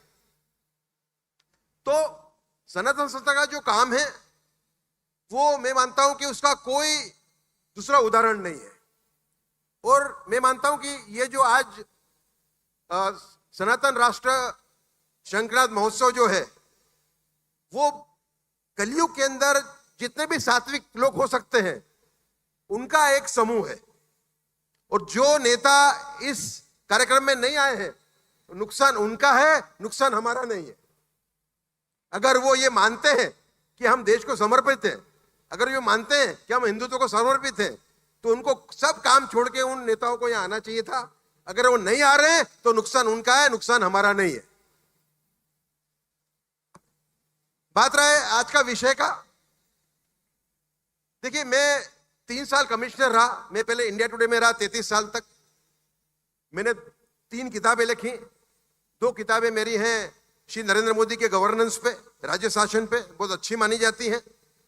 तीसरी मेरी किताब है वीर सावरकर पे। वीर सावरकर जो भारत का विभाजन रोक सकते थे, जो ये साबित करती है कि अगर महात्मा गांधी देश के राष्ट्रपिता हैं तो वीर सावरकर जो हैं वो देश की राष्ट्रीय सुरक्षा के पितामह हैं। तो बाद में मुझे मोदी जी ने आरटीआई कमिश्नर बनाया। मैं 3 साल कमिश्नर रहा। उसके अंदर में मैंने रिकॉर्ड किया, मैंने 3 साल के अंदर 14,400 अपील डिस्पोज की, जो आरटीआई कमीशन की हिस्ट्री में एक रिकॉर्ड है। लेकिन फिर मुझे लगा कि देश में जो परिस्थिति है वो बड़ी खराब है। तो मुझे लगा कि देश का समय बड़ा जो चैलेंज है, समय बड़ा जो जिसको बोलते हैं एक चैलेंज जिसको कहूंगा मैं, वो है देश के ऊपर जो सांस्कृतिक आक्रमण हो रहा है वो देश का समय बड़ा चैलेंज है। प्रश्न ये आता है कि हमारे प्रधानमंत्री ने एक लक्ष्य रखा है कि जो 2047 के अंदर हम महान राष्ट्र बनेंगे, विकसित भारत बनेंगे। क्या वो भारत आर्थिक महासत्ता बन चुका होगा? वो भारत मैं मानता हूं कि सैनिकी महासत्ता बन चुका होगा। उसका प्रमाण हमें मिला अभी पाकिस्तान के साथ। वो भारत वैज्ञानिक महासत्ता बन चुका होगा, पर क्या वो भारत सांस्कृतिक रूप से कंगाल देश होगा? ये प्रश्न हमारे सामने आता है। ये प्रश्न क्यों आता है? आता इसलिए है कि जो हमें परोसा जा रहा है ओटीटी सोशल मीडिया के माध्यम से, जो पोर्नोग्राफी परोसी जा रही है, उसने एक गंभीर परिस्थिति देश में खड़ी की है। गए 6 महीने के अंदर आपके कान फट जाएंगे। 10 किस्से ऐसे हैं जब भाई ने बहन पे बलात्कार किया हो पोर्नोग्राफी देखने के बाद। 4 किस्से ऐसे हैं जब बाप ने बेटी पे बलात्कार किया हो पोर्नोग्राफी देखने के बाद। और एक किस्सा ऐसा है जो आप एक तरीके से बेहोश हो जाओगे कि एक बेटे ने शराब पी के पोर्नोग्राफी देख के अपनी मां पे बलात्कार किया राजस्थान में। वो राजस्थान जो वीर और वीरांगनाओं की भूमि है। तो ये लोग जो इस टाइप का परोस रहे हैं, वो ऑल्ट बालाजी वाले, नेटफ्लिक्स हो, एक्स हो, ऐसे कई प्लेटफॉर्म है, प्राइम वीडियो के अंदर भी आता है, सब पोर्नोग्राफी परोस रहे। तो मैं ऐसा मानता हूं कि ये लोग एक तरीके से रेप को बढ़ावा दे रहे हैं। मेरा save culture save Bharat foundation है, उसने प्रूव कर दिया है हमारे ग्रुप ने कि जो भी बलात्कार देश में हो रहे हैं वो 80% पोर्नोग्राफी को देख के हो रहे हैं। और ये देश का सब में बड़ा अच्छा पोर्नोग्राफी तो उसका एक असर है। दूसरा है कि लोगों की मैरिजेस टूट रही है, विवाह टूट रहे हैं। बच्चे जो है सब में बड़े, जो रेप की बात करें तो सब में खतरनाक जो एक पासा सामने आया है वो है कि छोटे बच्चे पर रेप कर रहे हैं। रोज किस्से चल रहे हैं, ये रोज चल रहे हैं। तो मैं मानता हूं कि ये जो गंदा आ रहा है फोन के ऊपर हमारे बच्चों के, हमारे हर एक व्यक्ति के, वो देश का सब में बड़ा चैलेंज है। और इसके अंदर हमें सबको एक बहुत बड़ी लड़ाई लड़नी है, नहीं तो हमारा जो सनातन राष्ट्र का जो हमारा जो सपना है वो पूरा नहीं हो पाएगा, वो धूल में मिल जाएगा। परिस्थिति इतनी खराब है। तो मैंने अभी बीच में एफआईआर की थी दिल्ली पुलिस के सामने, दिल्ली पुलिस के अंदर मैंने एफआईआर की थी एक्स ऑल्ट और नेटफ्लिक्स के सामने। और वो जो एफआईआर मैंने की उसको दिल्ली पुलिस ने रजिस्टर नहीं किया। आप देखिए परिस्थिति कितनी गंभीर है और ये जो ताकतें हैं वो कितनी मजबूत है कि उन्होंने इंश्योर किया कि एक हिंदुत्व की सरकार है दिल्ली में, लेकिन वो एफआईआर रजिस्टर नहीं हुई। फिर मैंने हमारे वकील हैं विशु शंकर जैन जी, हमने संजीव नेवर, स्वाति गोयल शर्मा आप जानते होंगे, ये भी राष्ट्रवाद का बहुत बड़ा काम कर रहे हैं। हमने मिलकर एक कोर्ट के अंदर एक पिटीशन दाखिल की जो श्री विशु शंकर जैन के एक प्रयास से वो दोनों उस पर नोटिस इशू किए गवाई साहब ने, गवाई जो चीफ जस्टिस ऑफ इंडिया हैं। सरकार ने भी अच्छा रवैया लिया है उसके अंदर। तो अब ये मुद्दा कोर्ट के अंदर चले गया है, लेकिन इसका सॉल्यूशन क्या है? समय कम है, इसके लिए मैं मेरी बात 2 मिनट में निपटाऊंगा। इसका सॉल्यूशन है, देखिए, एक जो जागृति फैलाने का काम है वो तो आप लोग कर ही रहे, बड़े पैमाने पे कर रहे हैं, लेकिन ये जागृति फैलाने से रुकने वाला नहीं है। कारण ये है कि आपकी स्पीड संस्कृति सिंचन की अगर 200 किलोमीटर पर आवर की है, तो इनकी स्पीड बिगाड़ने की जो है वो है कम से कम 1000 किलोमीटर पर आवर। आप 200 किलोमीटर कवर करते हो, ये आपके 800 किलोमीटर आपके आगे चले जाते हैं। तो परिस्थिति गंभीर है। ये एक असुर है जो हर एक घर में घुस चुका है। और मेरा स्पष्ट मानना है कि छोटे बच्चे हैं, अगर आप कितना भी उनको संस्कृति का ज्ञान दो, लेकिन उनके फोन के ऊपर छोटे बड़े में अगर आता है, उनके फोन पे अगर आता है तो वो देखने ही वाले हैं। तो हमें इसको बंद करना पड़ेगा। तो इसका हमने सॉल्यूशन ये निकाला है कि टू बिगिन विथ एक indecent representation of women act है, जिसमें 3 साल की सजा है। हमने ये कहा है कि इसमें सजा 10 साल की जाए और 3 साल तक बेल न मिले। कोई ने मुझे कहा कि भाई ये प्रावधान तो 3 साल बेल न मिले, ये प्रावधान तो टेररिस्ट का है, आतंकवादी का है। मैंने कहा ये सांस्कृतिक आतंकवादी हैं, इनके साथ यही होना चाहिए। दूसरा मैंने कहा है एक लॉ ऑफ एथिक्स कोड का गठन हो। लॉ ऑफ एथिक्स कोड ये कहे, पहले तय करें मर्यादा हर एक फिल्म के अंदर, सीन की, थीम की, कपड़ों की और भाषा की। और ये कहे अब प्रियम्बल में कि जो नुकसान औरंगजेब, अलाउद्दीन खिलजी, सिकंदर लोदी, इल्तुतमिश ने नहीं किया, उससे ज्यादा नुकसान तुम लोग कर रहे हो भारत की संस्कृति को तोड़ के। और उसके अंदर अगर वो जो मर्यादा है उसका अगर उल्लंघन होता है तो उसके अंदर कम से कम 10 से 20 साल की सजा हो, 3 साल तक बेल न मिले। ये हमारा लॉन्ग टर्म का सॉल्यूशन है, लेकिन इसके अलावा कोई सॉल्यूशन है नहीं। दूसरा कि हमारा जो संत हो गए, जैसे कि मैं वासुदेव देवानंद सरस्वती जी को फॉलो करता हूं, हमारे संतों ने, वो विवेकानंद हो, प्रणवानंद जी हो, भारत सेवाश्रम संघ वाले, दयानंद सरस्वती हो, इन्होंने भविष्यवाणी की थी कि भारत महान देश बनेगा। अगर वो भविष्यवाणी के अंदर अवरोध आ रहा है, बाधा आ रही है, क्या हमारी जवाबदारी नहीं कि उस बाधा को हम दूर करें? तो मेरा आपसे अनुरोध है कि ये समय बड़ा चैलेंज है। आपको जहां भी आपको अश्लीलता दिखती है, आपको कोर्ट केस करने चाहिए। कोर्ट केस करने से इनके पे एक प्रेशर बनेगा। लेकिन मेरा दृढ़ विश्वास है कि ये लड़ाई अभी कितनी भी कठिन दिखती हो, हम ये लड़ाई जीतेंगे और ये असुरी जो ताकत है उसको हम हराएंगे। धन्यवाद, थैंक यू, नमस्कार।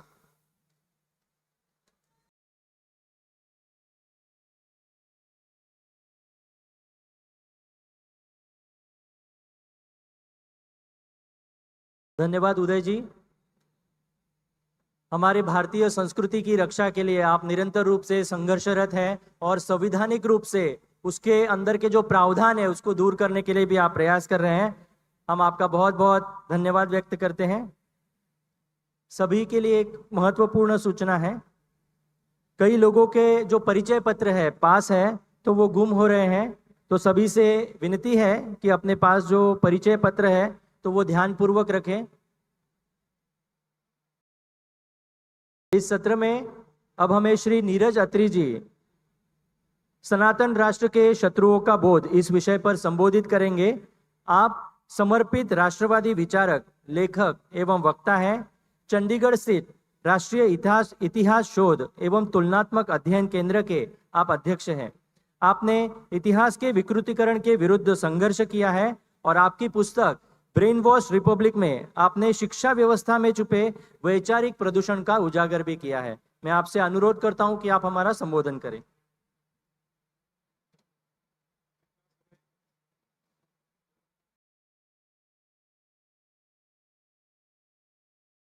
सबसे पहले परम पूज्य गुरुजी आठवले जी और सनातन संस्था हिंदू जन जागृति समिति के सभी कार्यकर्ता, अधिकारी, सबको मेरा नमन, जिन्होंने यहाँ पर ये व्यवस्था की है। और आज हम जब बात कर रहे हैं कि 25 वर्ष हो रहे हैं संस्था को, तो मुझे लगता है कि ये एक ज्वलंत उदाहरण है कि एक व्यक्ति ने एक सपना देखा था। देखते तो बहुत से हैं लेकिन उन्हें कार्यान्वित नहीं करते।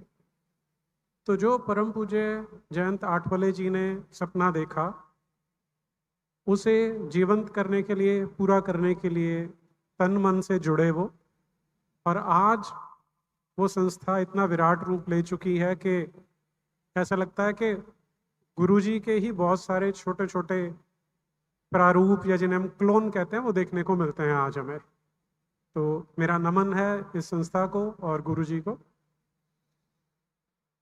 समय की अपनी सीमा है, इसलिए मैं अपने वक्तव्य को उसी में बांधने का प्रयास करता हूँ।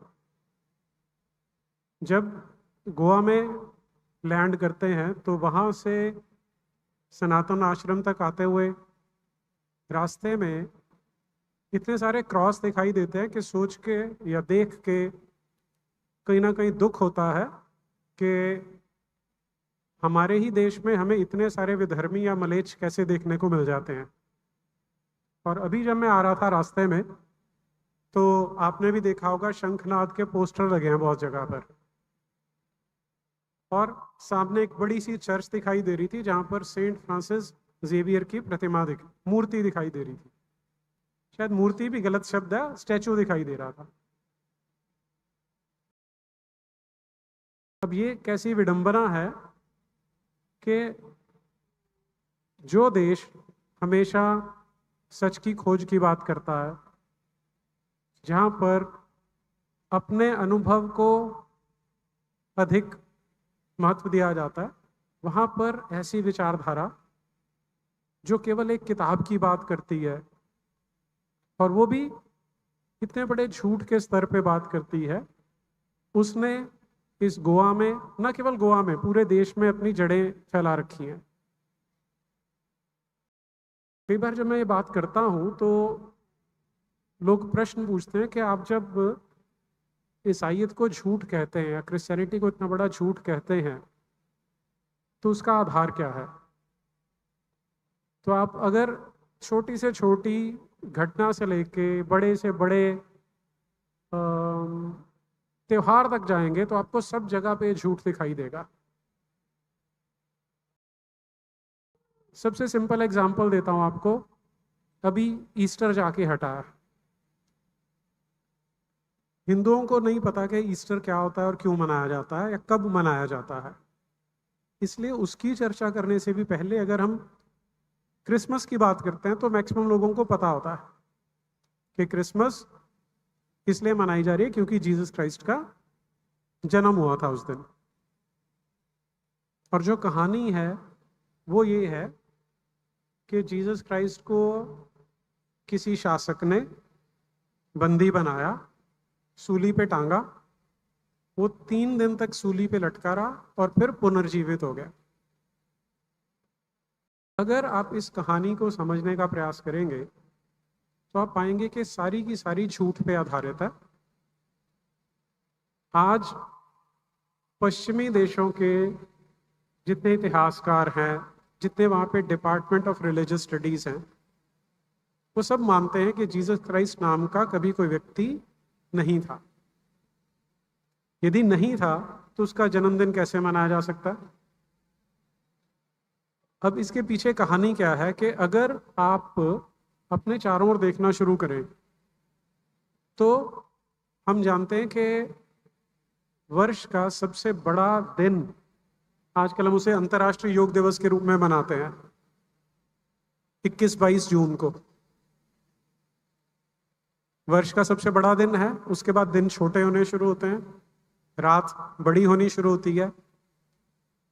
21-22 सितंबर को दिन और रात बराबर हो जाते हैं, लेकिन ये क्रम फिर भी चलता रहता है और फिर जो सबसे छोटा दिन और सबसे बड़ी रात आती है वो आती है 22 दिसंबर को, 21-22 दिसंबर को। तो अगर आप ये 6 महीने देखेंगे, दिन छोटा हो रहा है, रात बड़ी हो रही है।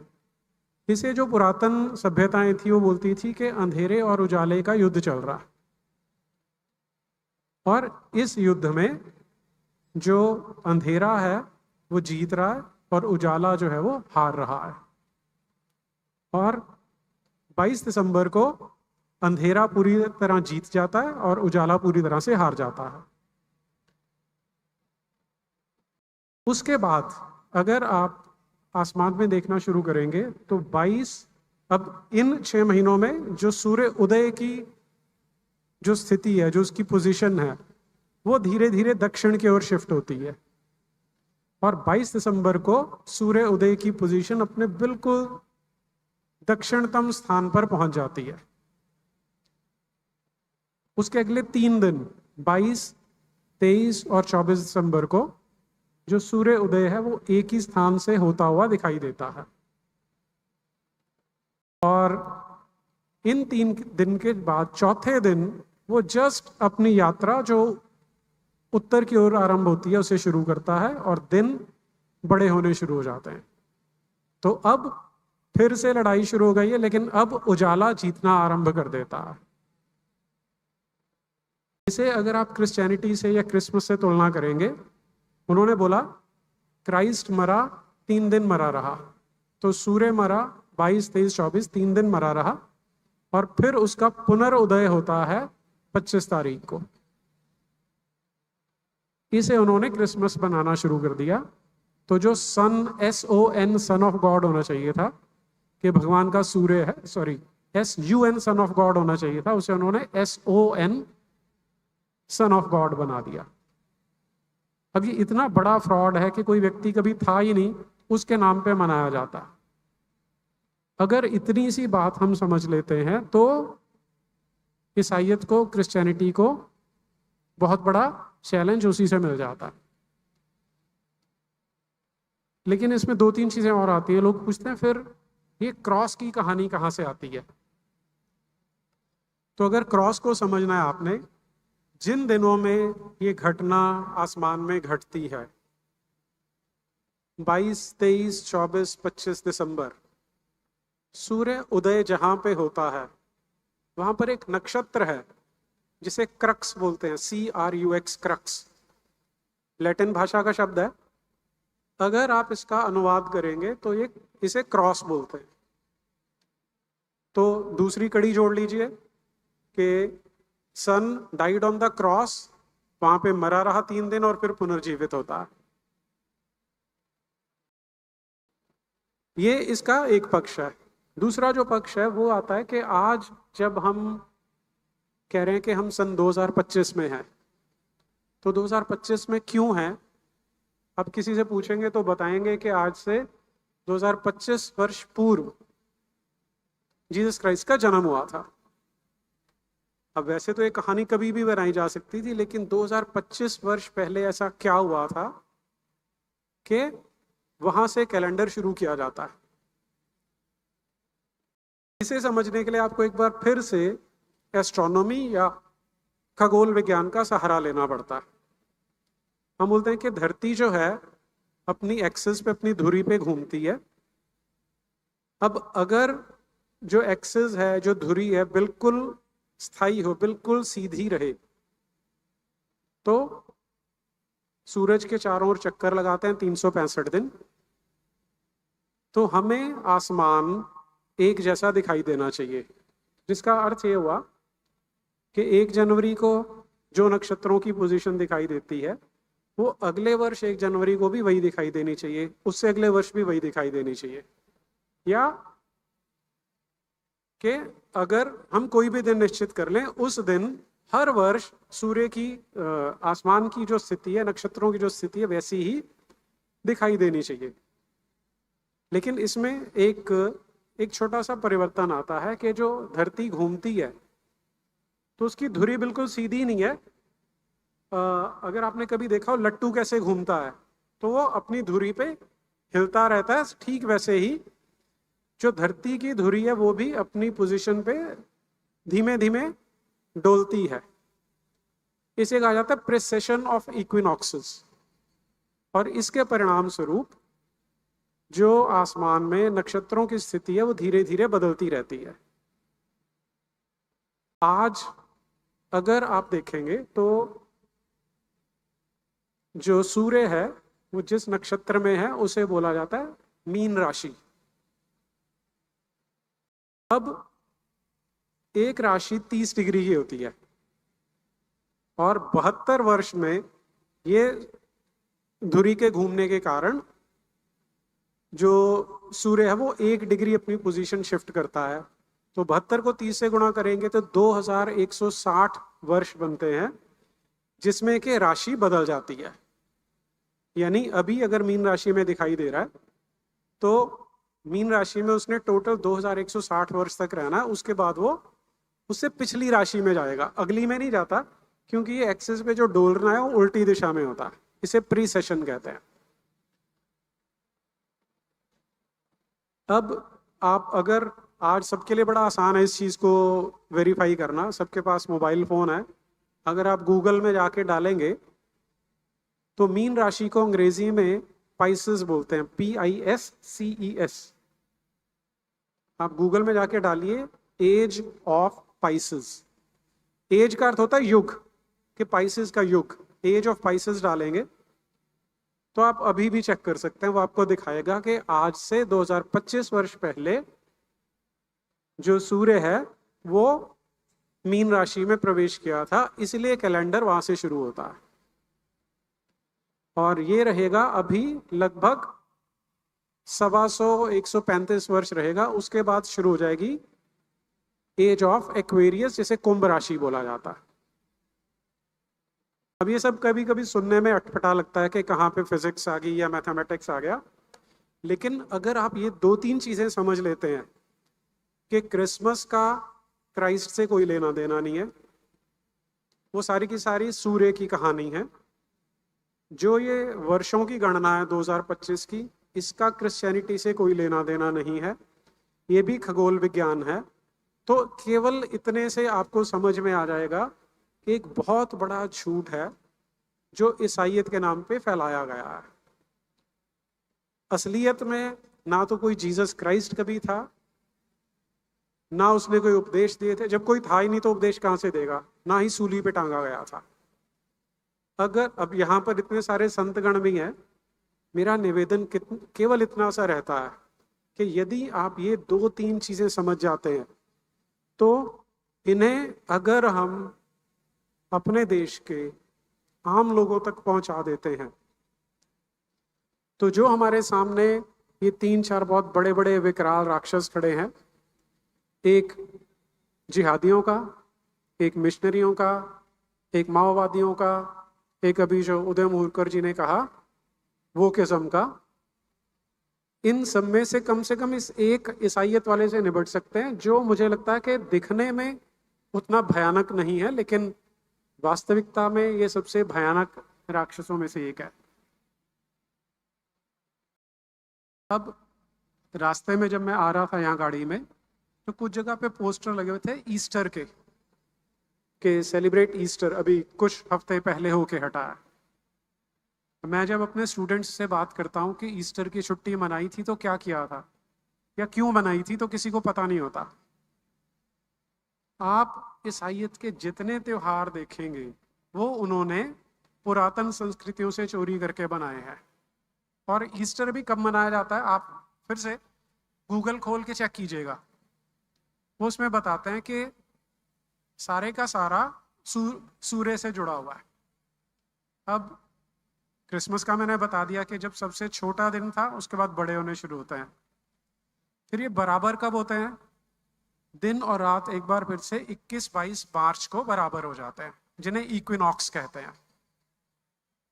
ईस्टर कब मनाया जाता है, इस इक्विनॉक्स आने के बाद मनाया जाता है। और इसकी विशेषता क्या है कि अब दिन और रात बराबर हो गए हैं।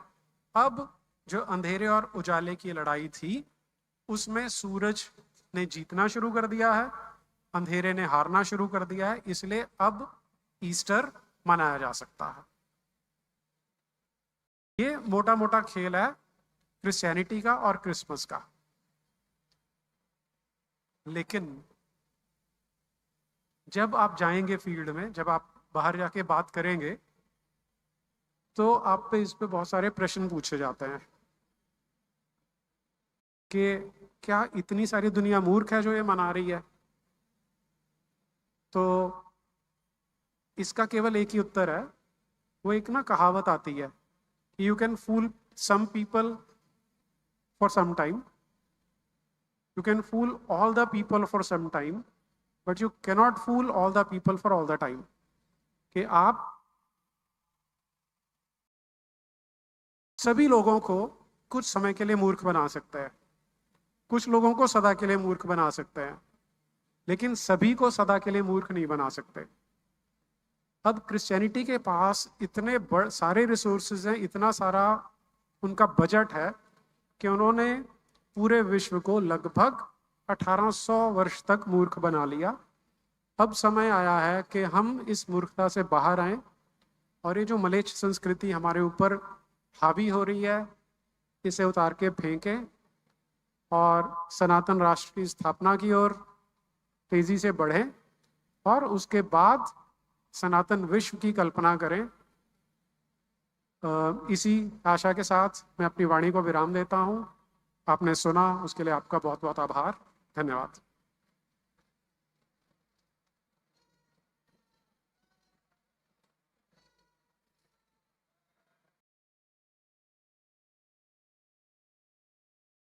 धन्यवाद नीरज जी। आज हम सभी ने इस सनातन राष्ट्र पथदर्शन के सत्र में वक्ताओं द्वारा कुछ महत्वपूर्ण विचार यहाँ पर हमने सुने हैं, तो वो केवल हमें श्रवण तक ही सीमित नहीं रखने हैं, तो अपने व्यक्तिगत एवं सामाजिक जीवन में भी हम उसको कृति में लाने का, आचरण में लाने का हम सभी प्रयास करेंगे। मैं व्यासपीठ पर उपस्थित सभी वक्ताओं का धन्यवाद और आभार व्यक्त करता हूँ। बंधु, आज के इस सनातन राष्ट्र शंखनाद महोत्सव में गोवा के पूर्व मुख्यमंत्री दिगंबर कामत जी भी यहाँ पर उपस्थित है और राज्यसभा के सांसद सदानंद सेठ तानावड़े जी भी उपस्थित है। हम उनका इस महोत्सव में हार्दिक स्वागत एवं अभिनंदन करते हैं।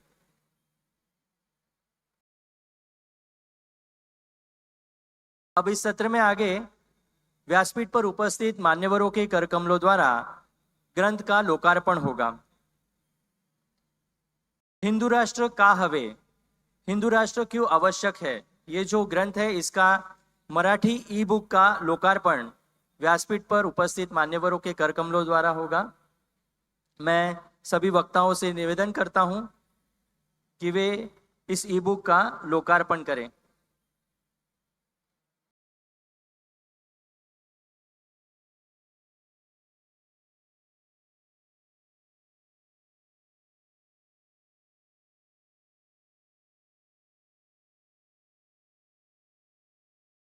बंधुओं, आज हम हिंदू राष्ट्र की मांग कर रहे हैं। हिंदू राष्ट्र की स्थापना राजकीय, धार्मिक तथा संवैधानिक रूप से क्यों आवश्यक है, उसका विश्लेषण इस ग्रंथ में किया है। हिंदू राष्ट्र के स्थापना के कार्य में यह अमूल्य ग्रंथ दिशा दर्शक रहेगा। यह ग्रंथ अमेज़न, गूगल प्ले बुक्स पर उपलब्ध है।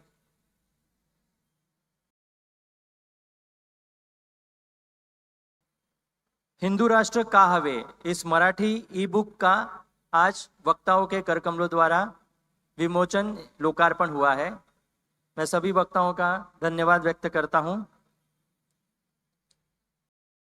सनातन राष्ट्र के निर्माण के इस पवित्र कार्य में हम सभी तन, मन, धन तथा आवश्यक हो तो सर्वस्व अर्पित करने हेतु कटिबद्ध रहे। इस संकल्प के साथ ही यह सनातन राष्ट्र पथदर्शन का सत्र हम यहीं पर समाप्त करते हैं। मैं व्यासपीठ पर उपस्थित सभी वक्ताओं से निवेदन करता हूं कि वे व्यासपीठ के समक्ष अपना स्थान ग्रहण करें। धन्यवाद।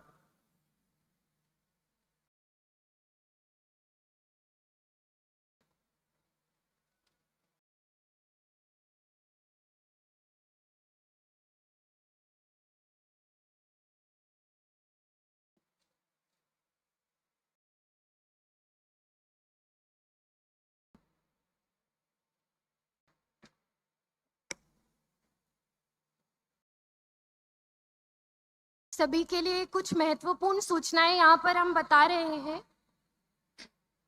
ऐसे ध्यान में आ रहा है कि महाप्रसाद का जो पंडाल है वहाँ पर अभी से ही लोग कतार लगा रहे हैं। सभी से विनम्र विनती है कि हमें भोजन कक्ष द्वारा जो भी समय बताया गया है, अर्थात यहाँ से हम जो भी सूचना बताएंगे उसके उपरांत ही हम सभी पंडालों में भोजन ग्रहण करने के लिए जाएंगे। कृपया इस महोत्सव का अनुशासन बनाए रखने में हम सभी सहयोग करेंगे। अभी कुछ ही समय उपरांत परम पूज्य गुरुदेव जी का मार्गदर्शन हम सभी को प्राप्त होने वाला है।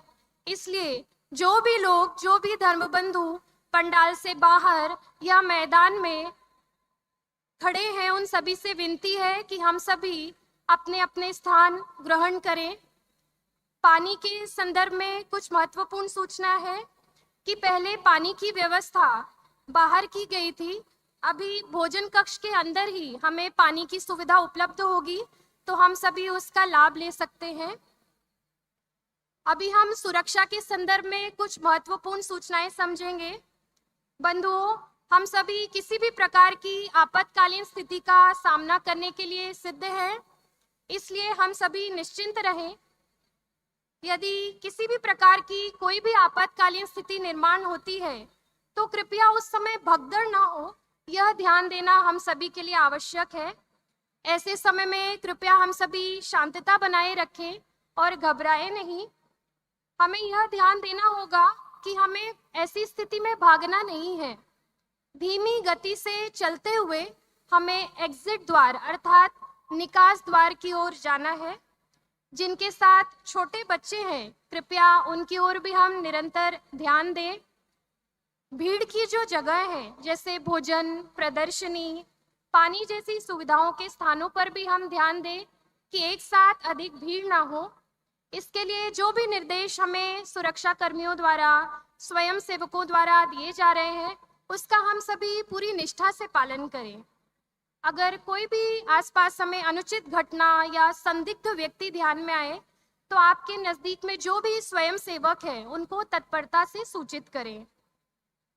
किसी भी प्रकार की यदि हमें कोई आवश्यकता लगती है, तो हम हमारे नजदीकी जो स्वयं सेवक है, उनको बता सकते हैं। वे सभी हमारी सहायता के लिए तत्पर हैं। बंधुओं, हम सभी का सौभाग्य है कि हमें इस महोत्सव के दौरान बहुत सारे वीवीआईपी, वीआईपी और वंदनीय संतों की उपस्थिति यहाँ पर प्राप्त हो रही है। तो उनके साथ फोटो खिंचवाने या दर्शन के लिए कृपया भाग दौड़ ना हो या कहीं पर भीड़ इकट्ठा ना हो, यह भी हम सभी ध्यान देंगे। संतों को अपने स्थान पर बैठकर ही यदि हम प्रार्थना करते हैं, तो उससे भी हमें उनका चैतन्य प्राप्त होगा। अभी हम सभी सोशल मीडिया के संदर्भ में कुछ जानकारी समझ लेंगे। ये जो अभी हमारा महोत्सव चल रहा है, सनातन राष्ट्र शंखनाद महोत्सव, इसकी गूंज पूरे विश्व तक पहुंचे, इसलिए इसका हम लाइव प्रसारण भी कर रहे हैं। हमारी जो ऑफिशियल वेबसाइट है सनातन राष्ट्र शंखनाद.in, इस ऑफिशियल वेबसाइट पर इसका लाइव प्रसारण शुरू है। आप इसका लाभ भी ले सकते हैं, साथ ही साथ अधिक से अधिक लोगों को इसको वायरल भी कर सकते हैं। सनातन संस्था और सनातन राष्ट्र शंखनाद महोत्सव के जो सभी सोशल मीडिया अकाउंट्स हैं, उनको लाइक, शेयर, सब्सक्राइब और फॉलो करना न भूलें। इस महोत्सव के जो सभी वीडियोस हैं, रील्स हैं, जो आप अपने स्टेटस पर लगा सकते हैं और सोशल मीडिया पर वायरल कर सकते हैं, वो आपको हमारा फेसबुक पेज सनातन राष्ट्र शंखनाद और हमारा जो यूट्यूब चैनल है सनातन राष्ट्र शंखनाद, इस पर उपलब्ध होंगे। अभी बाहर आप सभी ने देखा होगा कि अलग अलग विषयों पर अलग अलग वस्तुओं की प्रदर्शनियां लगाई गई हैं। उसके संदर्भ में अभी हम कुछ जानकारियां समझेंगे। ये जो वस्तुएं हमें प्रदर्शनी में दिखती हैं, ये केवल वस्तुएं नहीं हैं, ये सभी चैतन्य के भंडार हैं। सच्चिदानंद परब्रह्म डॉक्टर आठवले जी ने भावी पीढ़ियों के लिए संरक्षित की हुई ऐतिहासिक, धार्मिक और आध्यात्मिक महत्व वाली असंख्य छोटी बड़ी अनमोल जो वस्तुएं हैं, उनका संरक्षण किया हुआ है। तो हम सभी, हमें समय मिलने पर भोजन के अवकाश के समय इसका लाभ अवश्य ले सकते हैं।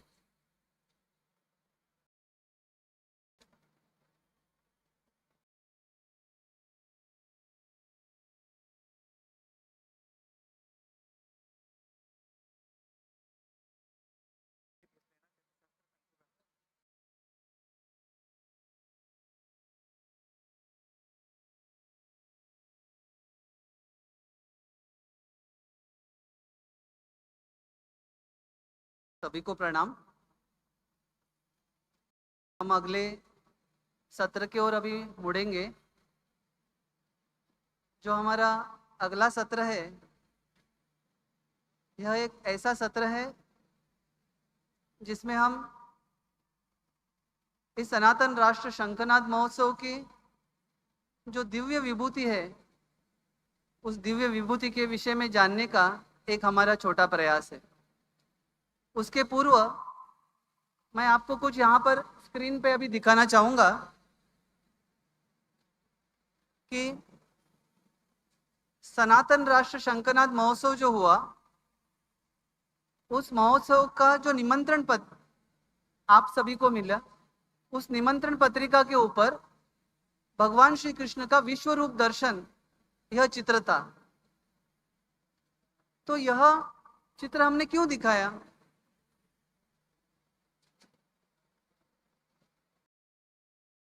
यह जो चित्र है यह हम सभी के लिए महत्वपूर्ण है। भगवान श्री कृष्ण का जो रूप है ना, हम सभी ने जो रूप देखा है भगवान का, वह कैसा है? वह अत्यंत नयन मनोहर है। भगवान बालकृष्ण का रूप तो और भी सुंदर है, लेकिन अब यह रूप देखिए, यह भगवान श्री कृष्ण का विश्व रूप है।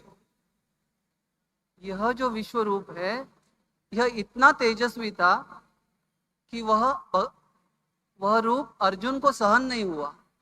महाभारत युद्ध से पूर्व यह रूप का दर्शन जब अर्जुन ने उनको प्रार्थना की भगवान श्री कृष्ण को कि भगवान आप मुझे यह रूप दिखाइए, आपका विश्व रूप दिखाइए, लेकिन कुछ क्षण के बाद वही अर्जुन बताने लगे, भगवान अभी मुझसे यह रूप सहन नहीं होता है। इस रूप का महत्व है, भगवान श्री कृष्ण का रूप है। भगवान श्री कृष्ण कहते हैं अर्जुन को, इस रूप का वैशिष्ट्य है कि जो भगवान श्री कृष्ण हैं, उनके जो दोनों कान हैं वह अर्थात अश्विनी कुमार है। उनका जो श्वास है वह पंचमहाभूत है, वह वायु है। उनके पांचों उंगलियों पर पंचमहाभूत है। और भगवान के जो पलक झपकना और खोलना, यह रात और दिन है। और ऐसे जो विभूति है भगवान श्री कृष्ण, अगर उनका विश्व रूप ही इतना तेजस्वी है, तो सोचिए हम सभी के लिए जब भगवान का जो विश्व रूप हमारे सामने आएगा सनातन राष्ट्र के रूप में, तो कितना तेजस्वी रहेगा। उसकी छोटी सी झलक, भगवान श्री कृष्ण के विश्व रूप दर्शन की छोटी सी झलक है सनातन राष्ट्र शंखनाद महोत्सव। और इस शंखनाद महोत्सव के माध्यम से भगवान हमें सिर्फ एक छोटी सी झलक दिखा रहे हैं कि आने वाला काल कैसे रहेगा, आने वाले काल में संपूर्ण विश्व में किस प्रकार से सब देशों में भगवा लहराएगा।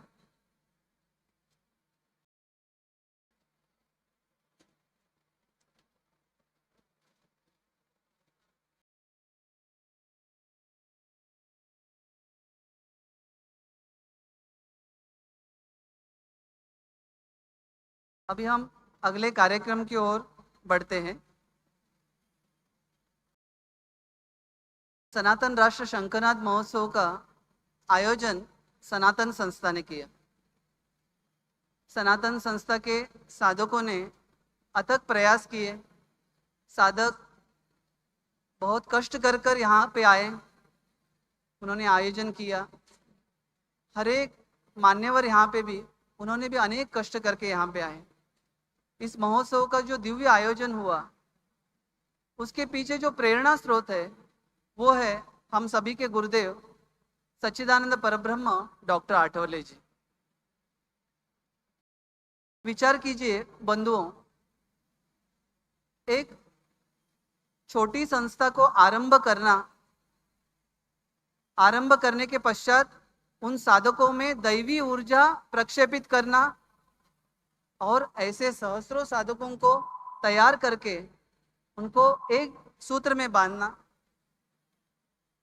यह कितना बड़ा कार्य है। और वह कार्य करने वाले वो जो दिव्य विभूति है, अब मैं उनको यहाँ पर प्रार्थना करता हूँ कि सच्चिदानंद परब्रह्म डॉक्टर आठवले जी अब यहाँ हम सभी के समक्ष व्यासपीठ पर आए, ऐसे उनके चरणों में प्रार्थना करता हूँ।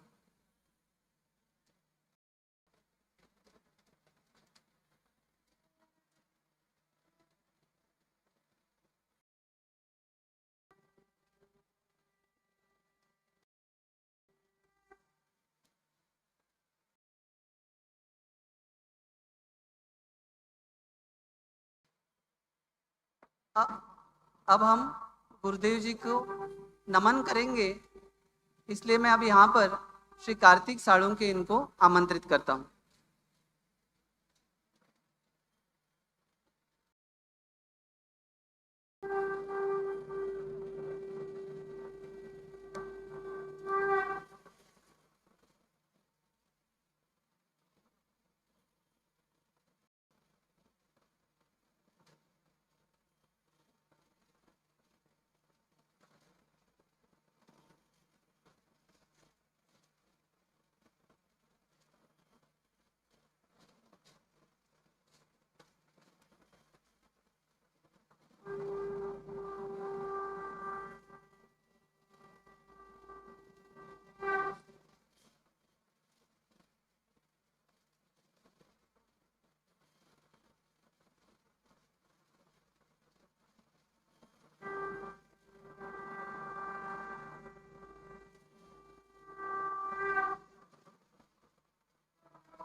अनंत कोटि ब्रह्मांड नायक राजाधिराज परम पूज्य भक्तराज महाराज शिष्योत्तम त्रिकालदर्शी पुरुषोत्तम सनातन संस्था के स्थापनकर्ता गुरु कृपा योग के रचयिता संतों एवं सद्गुरुओं के निर्माता साधकों के भाग्य विधाता ब्रह्मतेज संजीवक शास्त्रतेज पुनरुज्जीवक धर्मद्रोही विचार संहारक राष्ट्रद्रोही विचार निर्दालक धर्मवीरों के पालक राष्ट्रवीरों के रक्षक हिंदुत्व पथदर्शक सनातन राष्ट्र संकल्पक सकल विश्व उद्धारक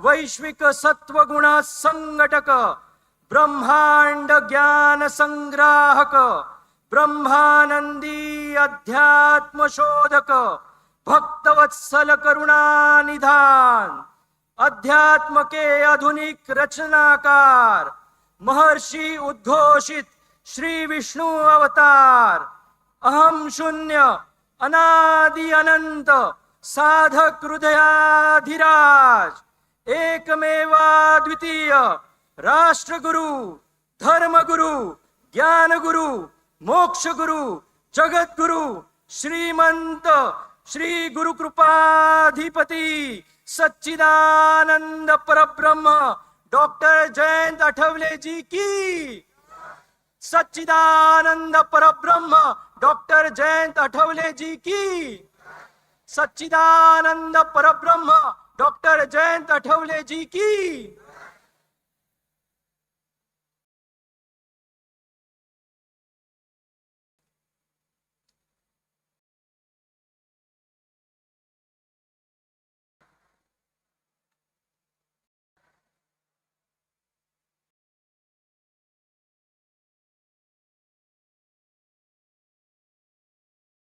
आज हमारे बीच गुरुदेव जी को अध्यात्म प्रसार में और गुरु सेवा में सहाय करने वाली उनकी पत्नी तथा परम पूज्य भक्तराज महाराज जी की शिष्या वंदनीय डॉक्टर श्रीमती कुंदा जयंत आठवले जी भी यहाँ पे उपस्थित है।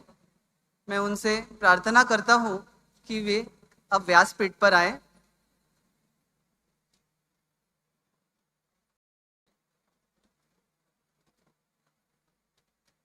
और उसी प्रकार अब मैं यहाँ पर सुश्री तेजल पात्रीकर, इनको विनती करता हूं कि वे यहाँ पर आए और हमें वंदनीय डॉक्टर कुंदा आठवले जी इनके बारे में बताएं।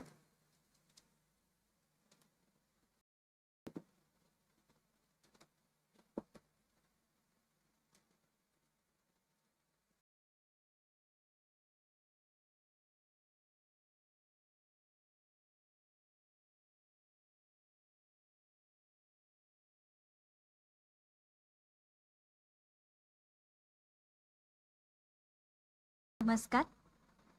वंदनीय डॉक्टर श्रीमती कुंदा आठवले जी मूल रूप से गोवा की है। विद्यालयीन शिक्षा पूरी करने के बाद 1966 में मुंबई के ग्रैंड मेडिकल कॉलेज से आपने चिकित्सा शिक्षा पूरा की।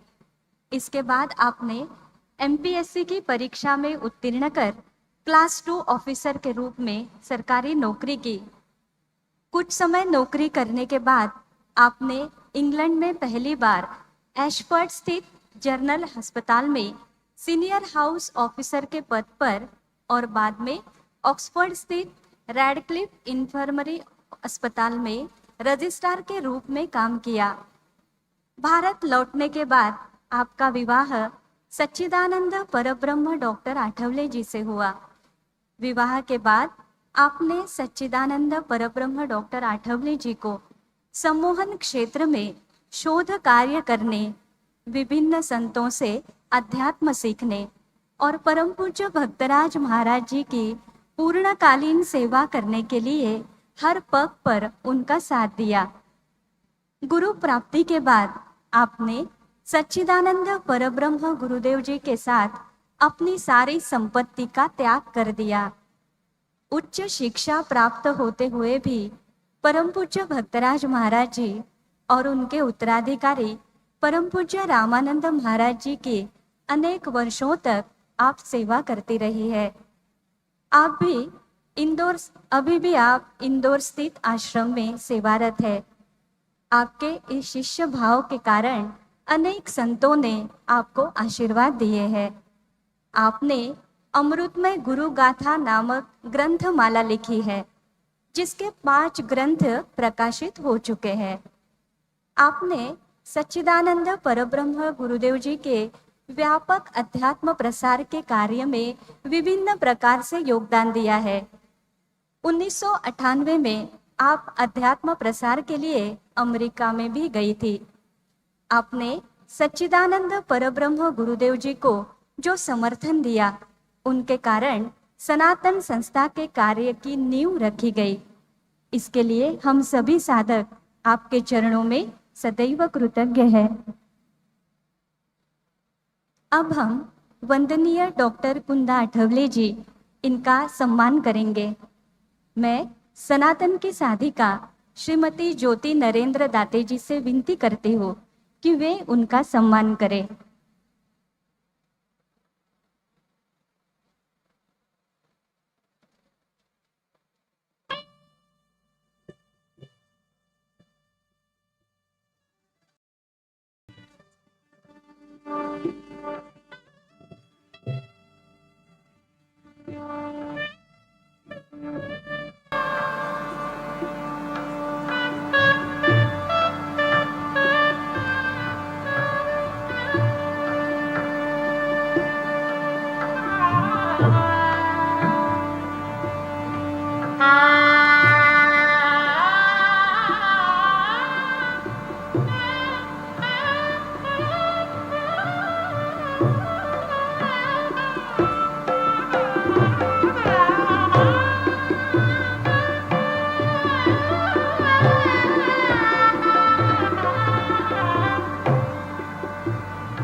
अब मैं वंदनीय डॉक्टर श्रीमती कुंदा आठवले जी, इनसे प्रार्थना करते हो कि वे अपना मनोगत व्यक्त करें।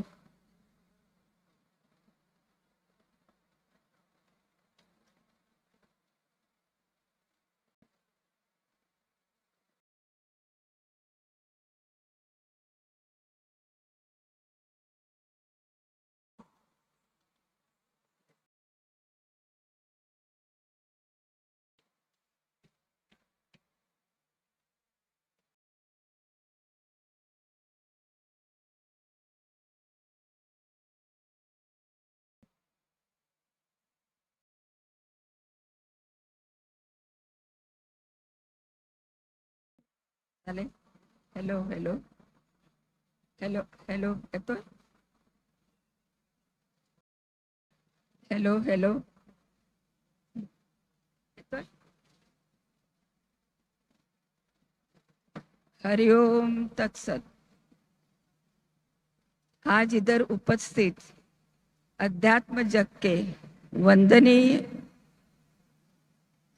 संत महात्मे, मठाधीश, अध्यात्म के ज्ञानी, इन सब को मेरा प्रणाम। उसी के साथ राजकीय राजनीति के जे महान व्यक्ति और हिंदुत्व के लिए कार्य करने वाले संस्था के मुख्य, इन सबको मेरा प्रणाम। उसी के साथ मेरे गुरु परिवार के जो लोग इधर आए हैं उनके लिए, और बाकी सब जो साधक भक्त है और देश विदेश से जो साधक आए हैं उन सब के लिए मेरा विनम्र प्रणाम। अभी मैं मेरे गुरु परम पूज्य भक्तराज महाराज और उनके बाद उनके स्थान पर विराजित परम पूज्य रामानंद महाराज, इनको प्रणाम करके नतमस्तक होके मैं मेरे पतिदेव डॉक्टर आठवले जी के बारे में कुछ कहना चाहती हूँ। ऐसा प्रस्ताव मेरे पास रखा गया था। अभी मैं उनके बारे में इतना ही बोल सकती हूँ कि उनके व्यावसायिक और उनके आध्यात्मिक यात्रा की मैं उनके साथ रही हूँ और मैंने सब कुछ अनुभवा है। उनके व्यावसायिक साथ अबाउट उनके व्यावसायिक यात्रा के बारे में मैं इतना कह सकती हूँ कि वो जब 1971 से 1978 इसमें इंग्लैंड में रहे थे, उधर उन्हें हिप्नोथेरेपी यानी सम्मोहन उपचार तज्ञ की शिक्षा पाली।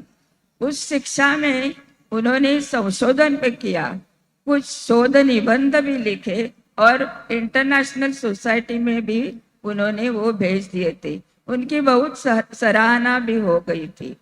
उसके बाद 78 में जब भी वे वापस आए तभी बंबई स्थित सायन में उन्होंने अपना क्लिनिक खोला।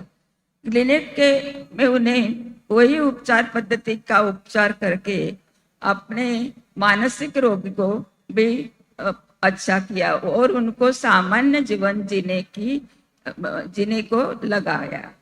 अभी मेरा हिंदी जरा प्रॉब्लम है क्योंकि मैं हिंदी भाषी नहीं हूँ, तो मुझे माफ करना।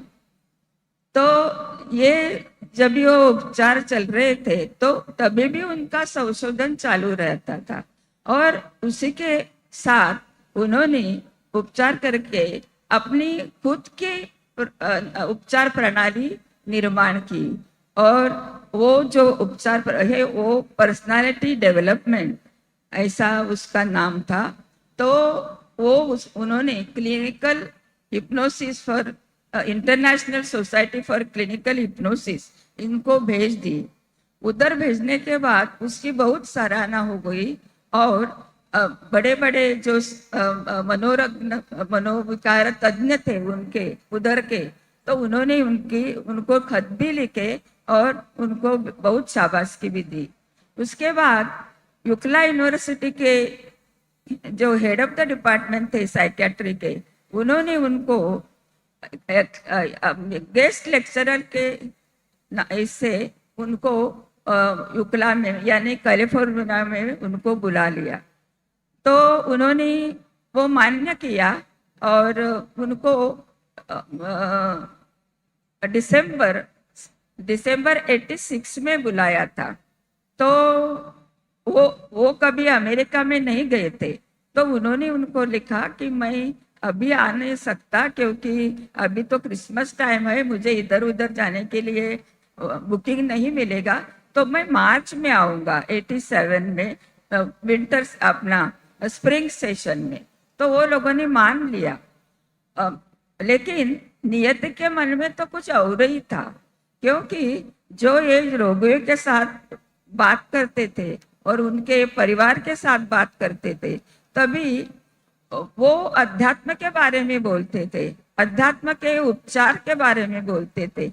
ये सब सुनकर उनके मन में अध्यात्म के बारे में जिज्ञासा निर्माण हो गई और उन्होंने अध्यात्म के ग्रंथ पढ़ना शुरू किया। ग्रंथ पढ़ने के बाद उन्होंने उसके नोट्स भी बनाए गए। और इतना ही नहीं, उनके बड़े भाई जो बंबई के जाने माने बाल रोग तज्ञ थे, वीबी आठवले, तो वो भी बहुत अध्यात्म के ज्ञानी थे, उन्हें उनका भी बहुत वाचन था, तो उनके साथ चर्चा भी करने लगे। उनके क्लिनिक में हर एक रविवार को जाने माने अध्यात्म के पर्सन की व्याख्यान रखे जाते थे, तो हम भी उधर जाते थे, उधर उपस्थित रहते थे। उसके साथ बम्बई के जो अध्यात्म के जग के जो जाने माने कुछ लोग हैं, उनके साथ वो बैठते थे, उनका मार्गदर्शन लेते थे, नोट्स निकाले थे, उनका साथ एकदम उसमें वो बिजी रहते थे रात दिन। तो उसके बाद ऐसा हो गया कि वो ज्यादा अध्यात्म में इंटरेस्ट लेने लगे, लेकिन उसके साथ उनका वो व्यावहारिक जीवन भी चलता रहता था। एक बार ऐसा हो गया कि दिसंबर के पहले शनिवार रविवार को एक रुग्ण के कारण उनकी मुलाकात ये आयुर्वेदिक डॉक्टर थे, आदरणीय करंदीकर के साथ हुई। वो करंदीकर के साथ जब उनकी मुलाकात हो गई, उनको ये समझा कि वो अध्यात्म के ज्ञानी भी है। सो उन्होंने उनको पूछा कि मैं क्या आपके उधर आ सकता हूँ क्या, मुझे चर्चा करने के लिए। उन्होंने परमिशन दे दिया। वो ये परमिशन के बाद वो हमेशा उनके साथ जाके वो ज्ञान लेने लगे। लेकिन एक ऐसा हो गया कि जुलाई 87 में वो एक दिन आए, वो बोले कि हम अपने को इंदौर जाना है, आप आने वाले हैं क्या? तो इन्होंने तो इमीडिएटली हाँ बोला, क्योंकि उनके साथ जाना, अध्यात्म की चर्चा तो इनके लिए तो मेजबानी थी। तो हम इंदौर में गए। इंदौर में उन्होंने हमारी मुलाकात हमारे जो गुरु अभी गुरु है वो परम पूज्य भक्तराज से की। भक्तराज की मुलाकात के बाद हमको उनका गुरु मंत्र भी मिल गया। वो दिन था 24 जुलाई 87, अभी भी मुझे याद है। उसके साथ 2-3 वर्ष करंदीकर तो थे, तब तक उनके पास भी जाते थे, और जब हम भक्तराज महाराज को बाबा कहते तो बाबा के पास भी जाते थे। तो वो सब करते करते इन्होंने वो जो अपना सब नोट्स निकाले थे, वो नोट्स का एक साइक्लोस्टाइल किताब बना दिया, और उनके जो मरीज अच्छे हो गए थे, सामान्य जीवन वो जीवन में थे, तो उनके साथ उनको मिलने को आते थे। और वो लोगों ने सोचा कि अभी अभ्यास वर्ग शुरू करना चाहिए। डॉक्टर, आप अभ्यास वर्ग शुरू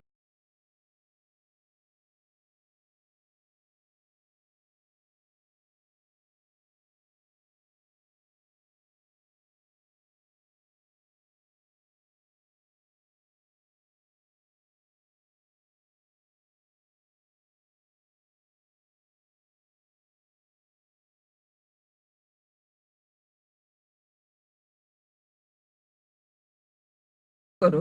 तो हर रविवार चालू था।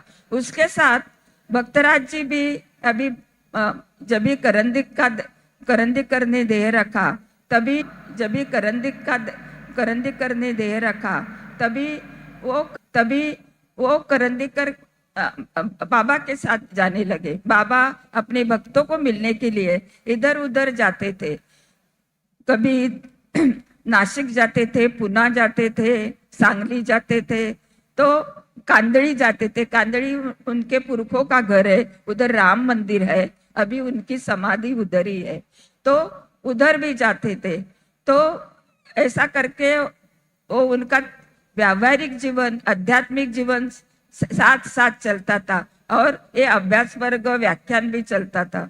तो एक बार हम नासिक में गिरीश दीक्षित के घर में थे, तो बाबा बोले, बाबा ने ये सब देखा इनका, मुझे इधर ये करते वो करते, तो उन्होंने उनको बोला कि डॉक्टर साहब, अभी ये अध्यात्म प्रसार के लिए आपको एक संस्था स्थापन करना चाहिए, ऐसा नहीं होगा।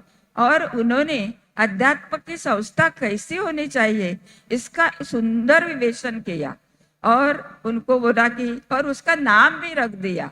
उसने नाम रखा सनातन भारतीय संस्कृति संस्था, और वो दिन था 1 अगस्त 1991।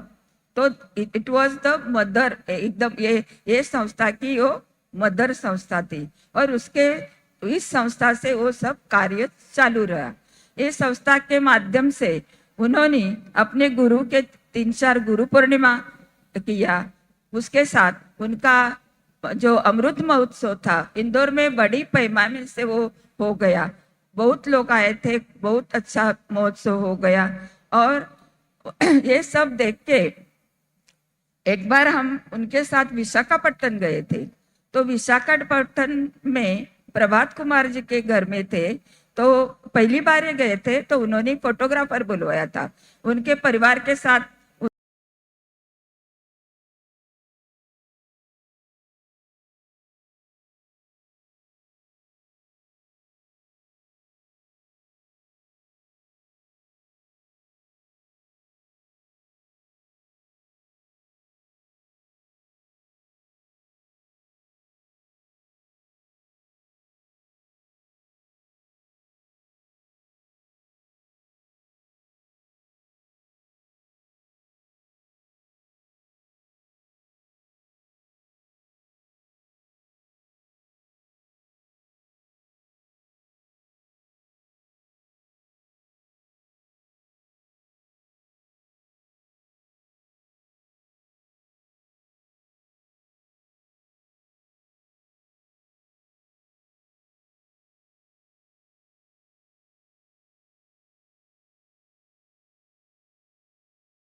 सही निकला।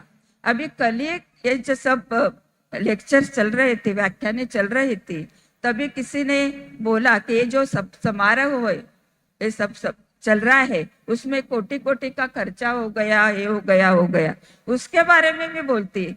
ये सब कुछ चल रहा है ना, उसके बारे में भी बाबा का ही आशीर्वाद है।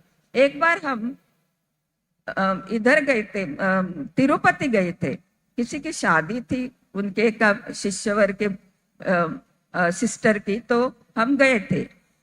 तो एक दिन सुबह में उठे और डॉक्टर जी से बोले, डॉक्टर हमको आज पद्मावती के मंदिर में जाने का। उनको हंसी आई, क्योंकि वो कभी मंदिर नहीं जाते थे, हमको मंदिर लेके जाते थे, लेकिन खुद बाहर बैठते थे। तो वो बोले कि आप मंदिर जाएंगे? तो उन्होंने बोला, डॉक्टर ऐसा है कि बालाजी के तिजोरी की जो चाबी है ना, तो पद्मावती के पास है, तो देखेंगे उधर जाके हमारे लिए कुछ वो खोल के देती है क्या। तो ऐसा बोले और हमको लेके गए पद्मावती के उधर। हम गए, उधर खड़े रहे, आगे प्रभात कुमार जी थे, उसके साथ बाबा थे, ऐसे हम दो करके खड़े थे। अंदर पद्मावती की आरती चल रही थी। इतने में आरती बंद करके वो गुरुजी ने प्रभात कुमार जी को बोला कि डॉक्टर जी को अपना बाबा को लेको मंदिर में आना। तो वो मंदिर में चले गए। मंदिर में अंदर जाने के बाद वो पुजारी ने पद्मावती के सामने उनकी आरती हो गई।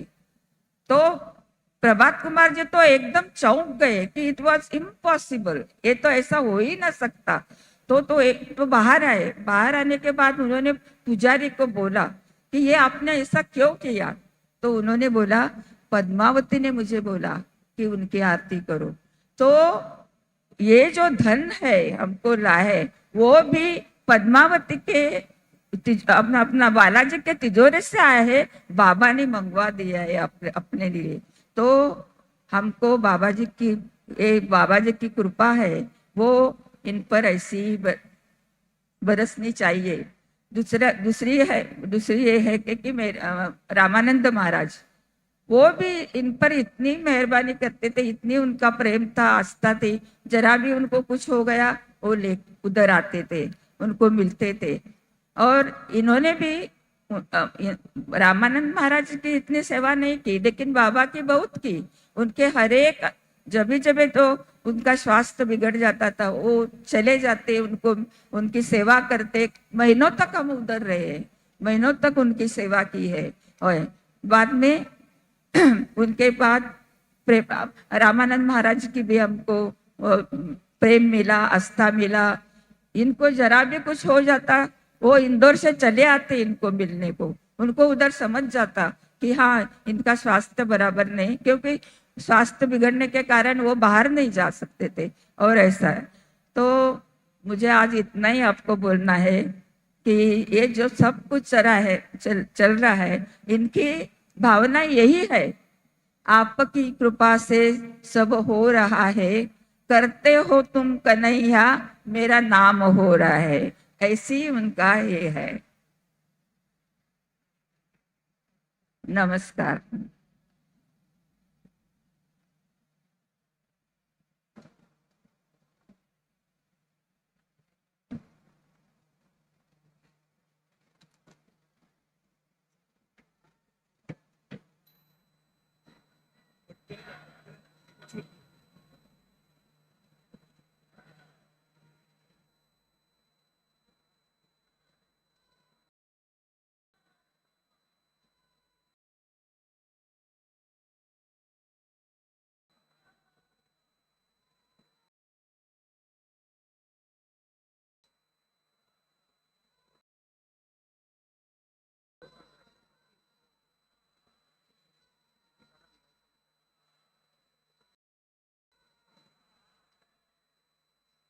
आज हमारा सौभाग्य है कि यहाँ पर गुरुदेव जी के बड़े भाई पूजनीय अनंत आठवले जी और उनकी पत्नी श्रीमती सुनीति आठवले जी यहाँ पर उपस्थित है।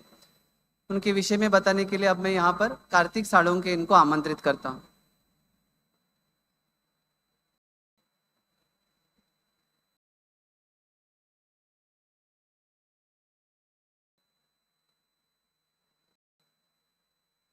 नमस्कार।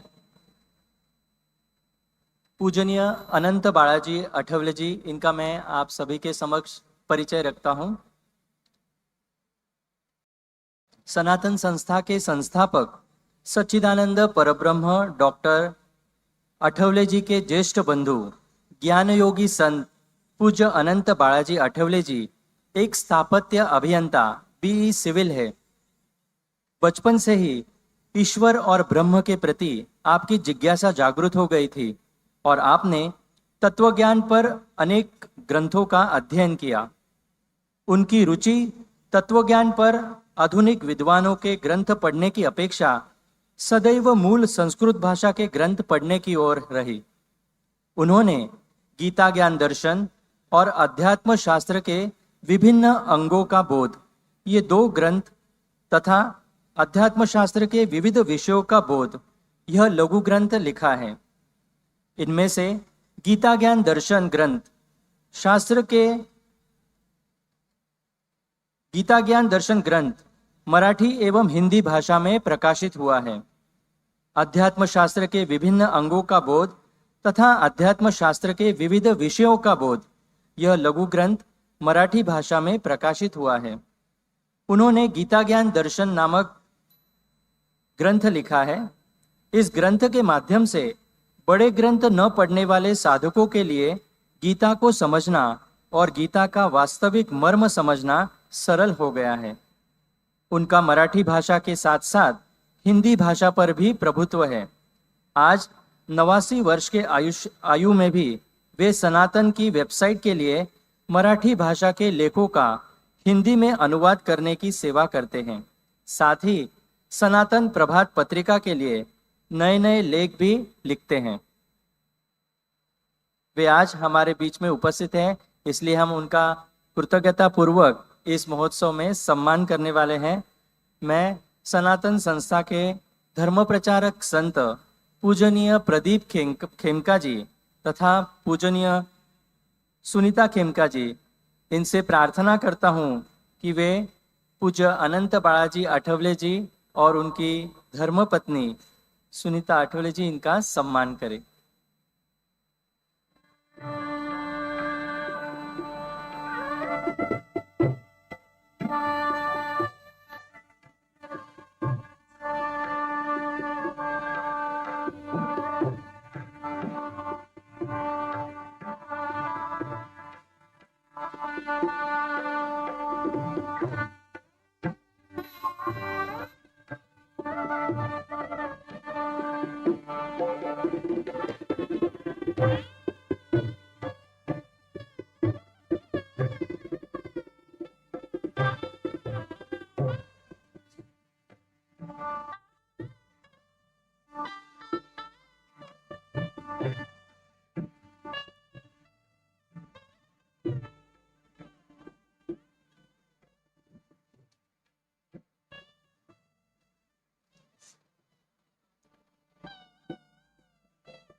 पूजनीय अनंत बालाजी आठवले जी और उनकी पत्नी श्रीमती सुनीति अनंत आठवले जी, इनका सम्मान यहाँ पर पूज्य प्रदीप खेमका जी एवं पूजनीय सुनीता खेमका जी द्वारा किया गया है। हम उनके प्रति कोटि कोटि कृतज्ञता व्यक्त करते हैं।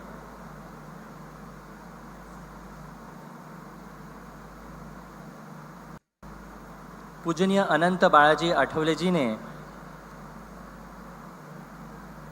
अपना मनोगत हमें यहाँ पर दिया है। मैं आप सभी को उनका मनोगत अब पढ़कर सुनाता हूँ।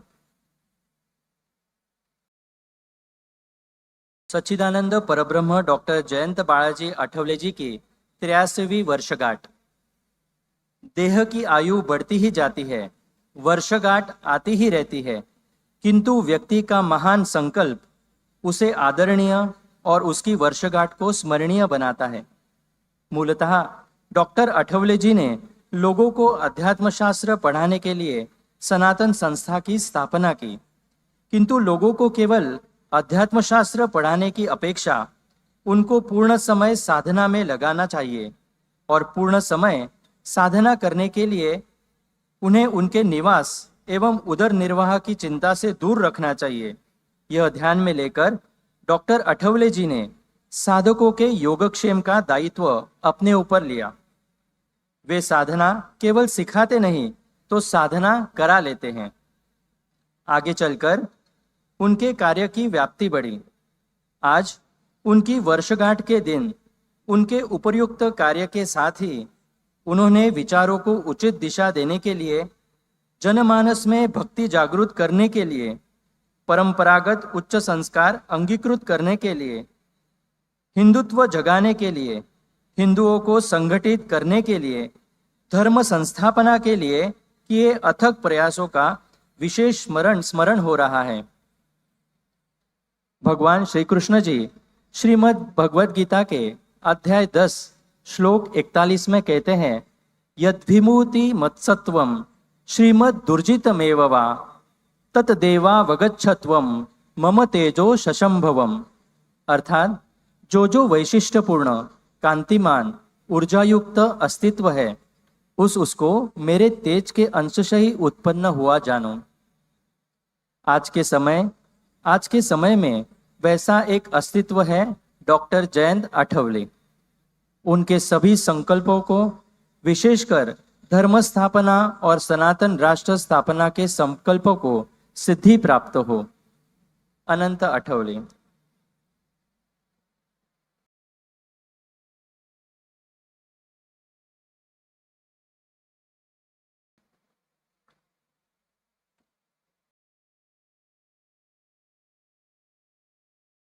आज हमारा सौभाग्य है कि इंदौर के सद्गुरु अनंतानंद साई शैक्षणिक एवं पारमार्थिक ट्रस्ट के पदाधिकारी यहाँ पर आए हैं। उनमें से हैं ट्रस्टी श्री गिरीश दीक्षित जी, उपाध्यक्ष श्री सौ राजेंद्र भाऊरासकर जी, श्री विजय मेंढे जी जो कोषाध्यक्ष हैं, और परम पूज्य रामानंद महाराज, इनकी बहू सौ शिल्पा लोकेश निर्गुड़कर, वो भी यहाँ पे आई है। अब वो गुरुदेव जी और वंदनीय डॉक्टर सौ कुंदा जयंत आठवले जी इनका सत्कार करेंगे। सत्कार के समय एक चांदी का सिक्का भी वो गुरुदेव जी को देने वाले हैं, जिसके ऊपर परम पूज्य भक्तराज महाराज और परम पूज्य अनंतानंद साईश इनका एक चित्र भी है।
बहुत बहुत धन्यवाद। अब मैं यहाँ पर जिनको बुलाना चाहूँगा वे हैं आचार्य उपेंद्र जी एवं उनकी पत्नी नीता ताई। आचार्य उपेंद्र जी अंतरयोग फाउंडेशन के संस्थापक हैं एवं आध्यात्मिक सद्गुरु हैं। 2005 से मातृभूमि के लिए वे निस्वार्थ और निरंतर सेवा कर रहे हैं और भारत को विश्व गुरु के रूप में पुनर्स्थापन करने के लिए वो सतत प्रयास भी कर रहे हैं। असाध्य रोगों से पीड़ित हजारों श्रद्धालुओं का रोग निवारण करने के लिए वो प्रयास करते हैं और उनको मास्टर टीचर भी कहलाते हैं। अब मैं आचार्य उपेंद्र जी एवं उनकी पत्नी नीता ताई को यहाँ पर व्यासपीठ पर आमंत्रित करता हूँ और वो सच्चिदानंद परब्रह्म डॉक्टर आठवले जी एवं उनकी पत्नी वंदनीय डॉक्टर कुंदा आठवले जी का सम्मान करेंगे।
धन्यवाद आचार्य जी।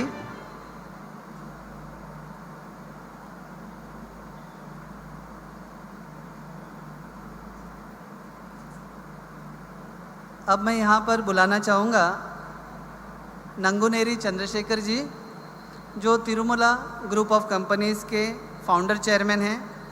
आप भाग्यनगर से हैं।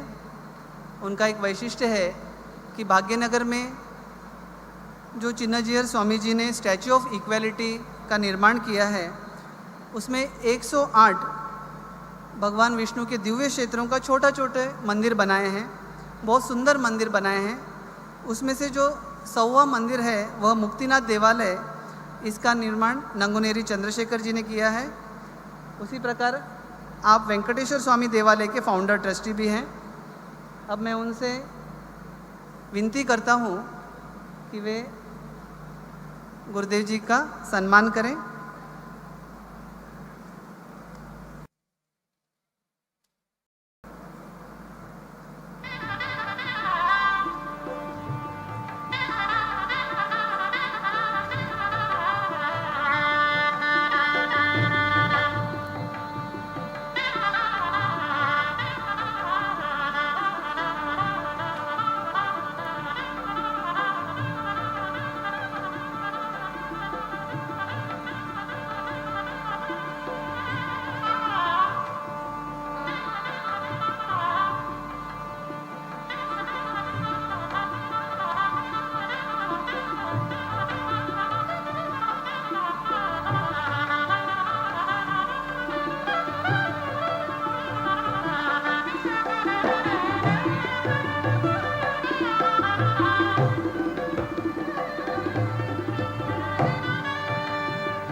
धन्यवाद नंगुनेरी चंद्रशेखर जी। आज हमारा सौभाग्य है कि हमें गुरुदेव जी के विषय में वंदनीय कुंदा आठवले जी ने हमें जो सूत्र बताए वो आज तक हमें पता नहीं थे। गुरुदेव जी की जो गुण विशेषताएं हैं आपने हम सभी के सामने यहाँ पर आज विशद किए, इसलिए मैं आपके चरणों में कृतज्ञता व्यक्त करता हूँ सभी साधकों की ओर से।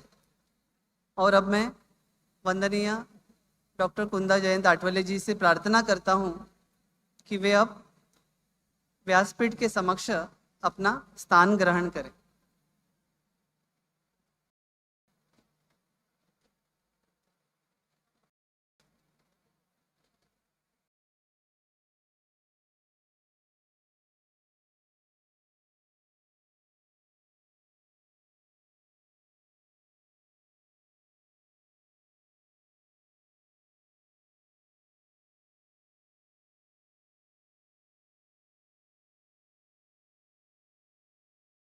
आइए अब हम अगले कार्यक्रम की ओर मुड़ते हैं।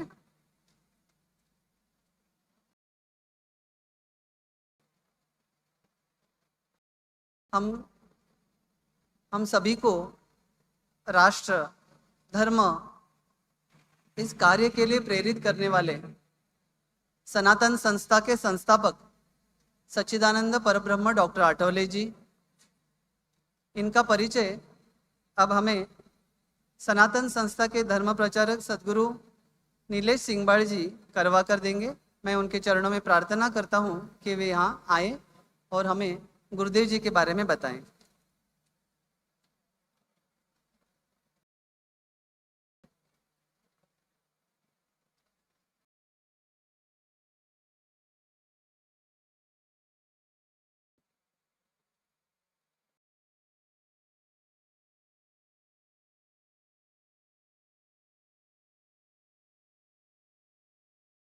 धर्म संस्थापना की देवता जगत गुरु भगवान श्री कृष्ण,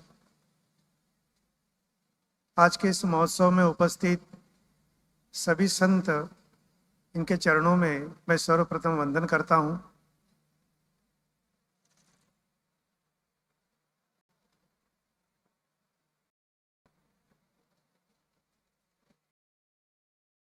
इस सनातन राष्ट्र शंखनाद महोत्सव में उपस्थित सभी मान्यवर, अतिथिगण एवं साधकों को और सभी भक्तों को मेरा सादर प्रणाम। सनातन संस्था के संस्थापक सच्चिदानंद परब्रह्म डॉक्टर आठवले जी के चरणों में वंदन कर मैं उनका परिचय बताता हूं। सनातन संस्था के संस्थापक सच्चिदानंद परब्रह्म डॉक्टर आठवले जी का जन्म शक संवत के अनुसार वैशाख कृष्ण सप्तमी कलयुग वर्ष 5044 अर्थात 6 मई 1942 को महाराष्ट्र में रायगढ़ जिले के नागोटने में परम पूज्य बालाजी और पूज्य नलिनी आठवले जी के घर में हुआ। आपने मुंबई स्थित ग्रैंड मेडिकल कॉलेज में चिकित्सा की पढ़ाई पूरी की और वर्ष 1971 से 1978 इस कालावधि में आपने इंग्लैंड में मानसिक विकारों पर एक नई संवहन उपचार पद्धति का सफल शोध कार्य किया। इसी के साथ आपने ऑटो सजेशंस यानी स्व सूचनाओं की एक नई पद्धति भी खोजी और आपने पहली बार ये पता लगाया कि इज़िनोफिलिया इस नाम का जो एक रक्त की कोशिकाओं में जो रोग होता है, जो बीमारी होती है, ये मानसिक कारणों से होती है। ये आपने पहली बार बताया। अब तक आपने सम्मोहन विज्ञान और सम्मोहन उपचार पद्धति पर 6 ग्रंथ प्रकाशित भी किए हैं और इस क्षेत्र में आपकी विशेष पहचान ये है कि आप भारत के पहले सम्मोहन उपचार विशेषज्ञ हैं। सम्मोहन उपचार विशेषज्ञ के रूप में प्रसिद्ध होते हुए भी भारत लौटने के बाद आपने अनुभव किया कि चिकित्सा शास्त्र से भी अध्यात्म शास्त्र श्रेष्ठ है और तब आपने संतों के मार्गदर्शन में स्वयं साधना प्रारंभ की और उसके बाद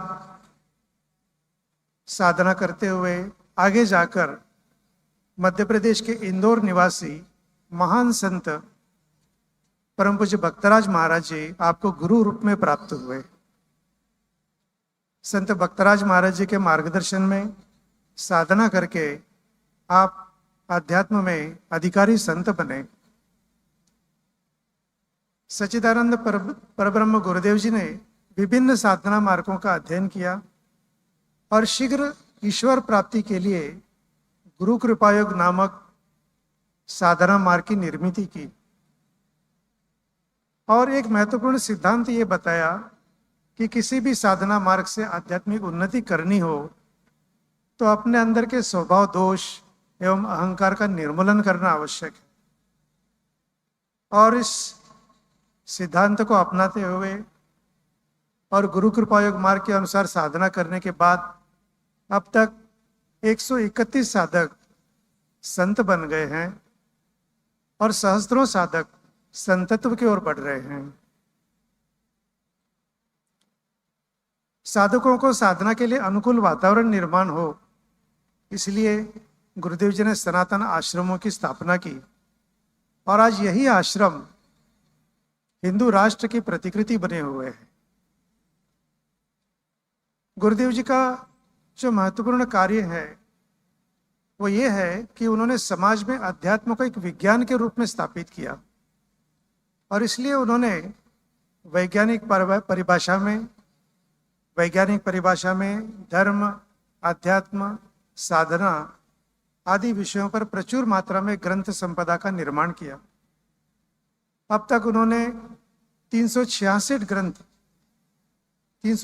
ग्रंथों का संकलन किया है और इन सभी ग्रंथों का 13 भाषाओं में प्रकाशन हुआ है और 1 करोड़ से भी अधिक प्रतियों का प्रकाशन हुआ है। इसके अतिरिक्त उन्होंने आने वाले समय में 5000 ग्रंथ निर्माण हो सके, 5000 ग्रंथों की निर्मित हो सके, इतना लेखन कार्य संग्रहित करके रखा हुआ है। इस प्रकार से ग्रंथ लेखन का कार्य करना और संग्रह रखने वाले गुरुदेव जी संभवतः इस आधुनिक विश्व में एकमात्र विभूति होंगे। वर्ष 1999 में गुरुदेव जी ने वैज्ञानिक परिभाषा में अध्यात्म का प्रचार और प्रसार करने के लिए सनातन संस्था की स्थापना की। वर्ष 2008 में उन्होंने साधकत्व युक्त पुरोहित तैयार करने के लिए सनातन पुरोहित पाठशाला की स्थापना की। वर्ष 2014 में उन्होंने आध्यात्मिक शिक्षा देने के लिए और आध्यात्मिक शोध कार्य करने के लिए महर्षि अध्यात्म विश्वविद्यालय की स्थापना की। और 1989 में जब इस विश्वविद्यालय का प्रारंभिक विचार गुरुदेव जी ने प्रस्तुत किया था, उस समय उन्होंने कहा था कि अध्यात्म विश्वविद्यालय से निकलने वाले विद्यार्थी संत होंगे और उन्हें किसी कागज पर लिखे हुए या कागजी प्रमाण पत्र की आवश्यकता नहीं होगी। स्वयं एक शोधकर्ता होने के कारण गुरुदेव जी ने विविध प्रकार के आध्यात्मिक शोध किए। आचार धर्म का पालन, मूर्ति कला, धार्मिक क्रियाएं, इसके साथ साथ बुद्धि अगम्य घटनाओं का वैज्ञानिक कारणों से, वैज्ञानिक उपकरणों के माध्यम से उन्होंने शोध कार्य किया है। इसके साथ ही चित्रकला, मूर्तिकला, संगीत, गायन, नृत्य आदि कलाओं का सात्विक प्रदर्शन पर शोध किया हुआ है। और इसके साथ साथ आध्यात्मिक दृष्टिकोण से असाधारण दैवी बच्चों के बारे में भी उनका शोध कार्य जारी है। उनकी यह शोध कार्य साधना आने वाली शताब्दियों के लिए, पूरी मानव जाति के लिए, पूरी मानवता के लिए एक दीप स्तंभ बनकर रहेगी। उनके शोध कार्य से प्रेरित होकर विदेश के अध्यात्म प्रेमियों ने वर्ष 2006 में स्पिरिचुअल साइंस रिसर्च फाउंडेशन की स्थापना की। आज भले ही हिंदू राष्ट्र की चर्चा पूरे भारत में हो रही है और अलग अलग स्थानों पर हो रही है, परंतु वर्ष 1998 में गुरुदेव जी ने अध्यात्म आधारित राष्ट्र की रचना, राष्ट्र का निर्माण का सिद्धांत प्रस्तुत किया था और हिंदू राष्ट्र की स्थापना का विचार रखा था।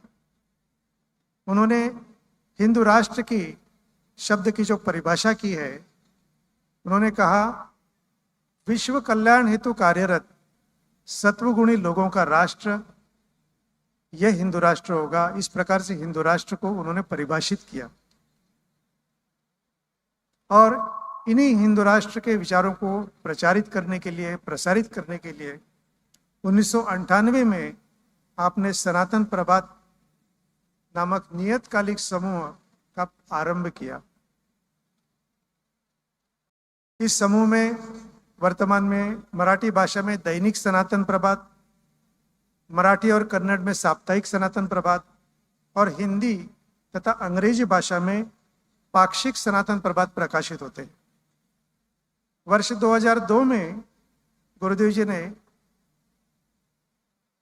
जी के इन हिंदू राष्ट्र के विचारों से प्रेरित होकर वर्ष 2002 में हिंदू जन जागृति समिति की स्थापना हुई। अनेक संतों को, संप्रदायों, हिंदुत्वनिष्ठों एवं देशभक्तों को गुरुदेव जी आध्यात्मिक मार्गदर्शन करते हैं और इसके कारण कई लोग गुरुदेव जी को गुरु रूप में मानने लगे हैं। गुरुदेव जी का सूक्ष्म स्तर का जो कार्य है वो भी अलौकिक है। सामान्य व्यक्ति के जीवन में आने वाली समस्याओं का मूलभूत कारण 80% आध्यात्मिक स्वरूप का होता है, प्रारब्ध होता है। ये सबसे पहले गुरुदेव जी ने बताया और ऐसी समस्याओं का एकमात्र समाधान है वो है साधना करना, यह भी उन्होंने बताया।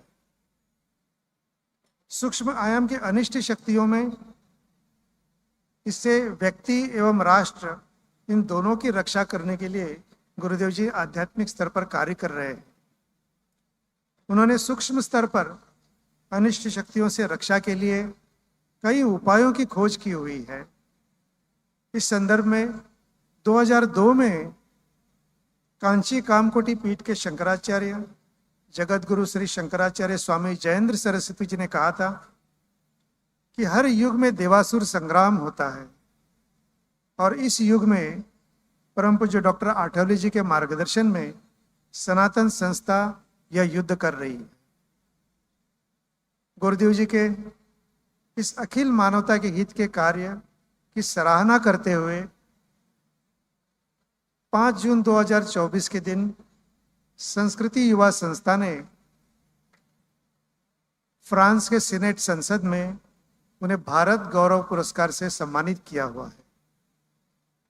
सच्चिदानंद परब्रह्म गुरुदेव जी के अज्ञात कार्य को शब्दों में बताना, शब्दों में वर्णन करना बहुत कठिन है। उसका एक केवल छोटा सा भाग, छोटा सा अंशात्मक रूप में मुझे प्रस्तुत करने का यहाँ पर अवसर मिला, इसलिए मैं श्री गुरु चरणों में, श्री गुरुदेव जी के चरणों में कृतज्ञता व्यक्त करता हूँ और मेरे वाणी को विराम देता हूँ और आप सभी को नमस्कार।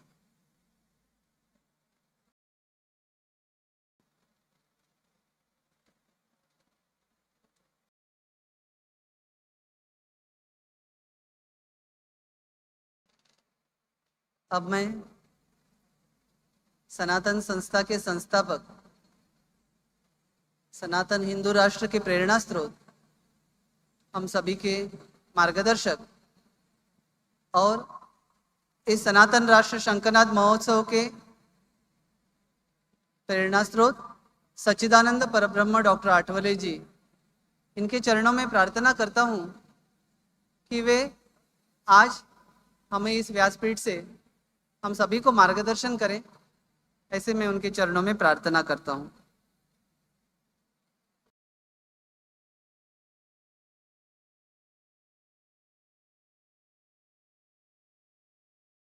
गुरुदेव जी ने हमें ऐसी शिक्षा दी, अर्थात इस तरह से सिखाया कि जीवन में जब भी कोई समस्या आए, उस समस्या को हमें सामने जाना है, उस समस्या से पीछे नहीं हटना है और आगे ही बढ़ते रहना है। जैसे युद्ध भूमि पर अर्जुन थे और उनको सीख देने वाले जगत गुरु श्री कृष्ण थे, कुछ उसी प्रकार गुरुदेव जी ने साधकों को तैयार किया। पिछले 25 साल, यह जो 25 वर्ष थे वह सनातन संस्था के लिए आसान नहीं थे। इन 25 सालों में सनातन संस्था ने बड़े बड़े चढ़ाव और उतार देखे हैं और इतने सारी आंधियां आने के बाद भी आज अगर सनातन संस्था के सहस्रों साधक यहाँ पर एक आए हैं और यहाँ सामने आए हैं, तो इसका एकमेव कारण है वो है गुरुदेव जी। गिरते हैं, फिसलते हैं, फिर उठते हैं, यही सनातन संस्था है, यही सनातन है। सनातन धर्म का ये वैशिष्ट्य है कि गुरुदेव जी ने हमें ऐसे सिखाया कि राष्ट्र का जो ध्येय है, सनातन राष्ट्र का जो ध्येय है, आध्यात्मिक उन्नति का जो ध्येय है, इस मार्ग में कितने भी अड़चने आए, हमें बस आगे ही बढ़ना है।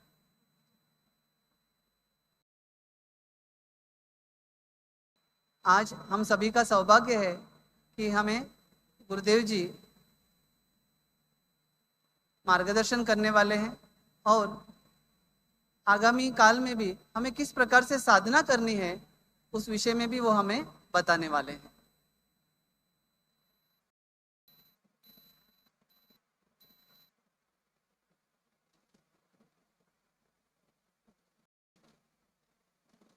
जैसे जैसे सनातन संस्था आगे बढ़ती गई, 2001 से लेकर 2025 तक, इन 25 सालों में सनातन संस्था ने अलग अलग कार्य के बिंदु तय किए।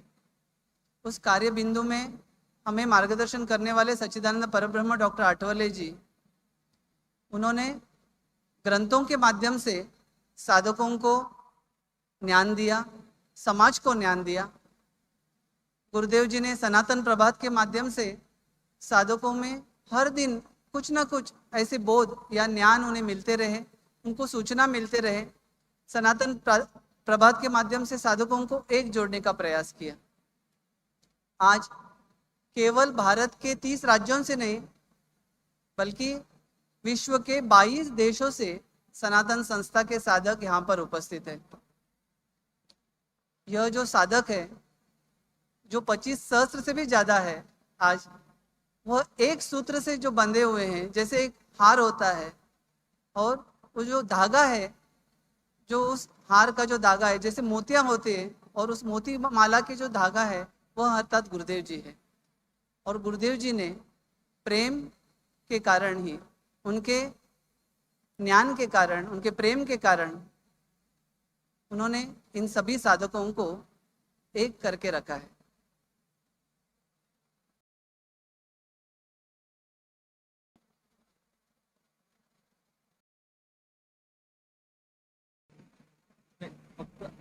ऑडियो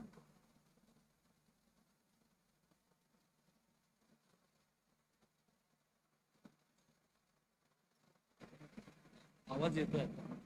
झालं.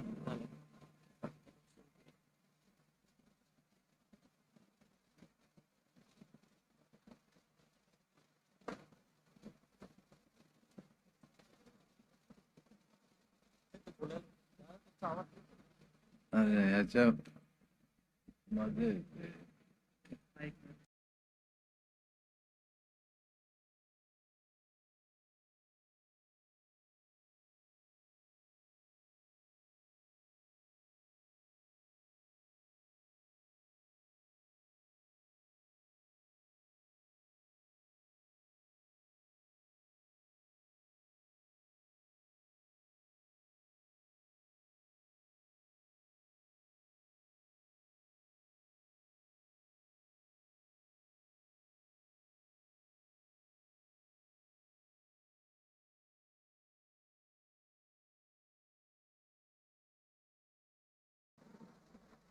जब वो वाणी हम सुनते हैं तो उसका जो चैतन्य है वह ग्रहण करने का प्रयास करेंगे।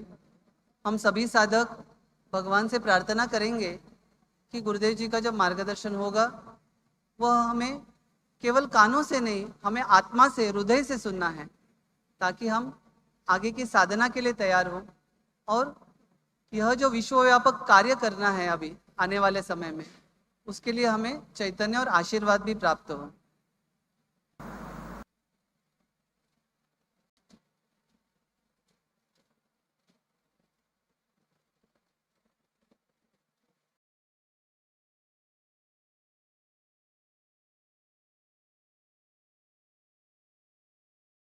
मेरे गुरुदेव इंदौर के परम पूज्य भक्तराज महाराज जी के चरणों में वंदन कर मैं आरंभ करता हूँ।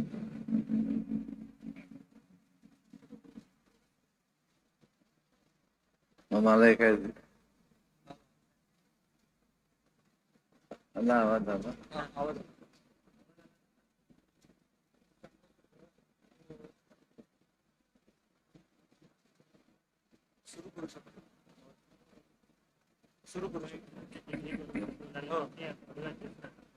बाईकचं सेटिंग झालंय आता बोलायला आपण सुरू करू.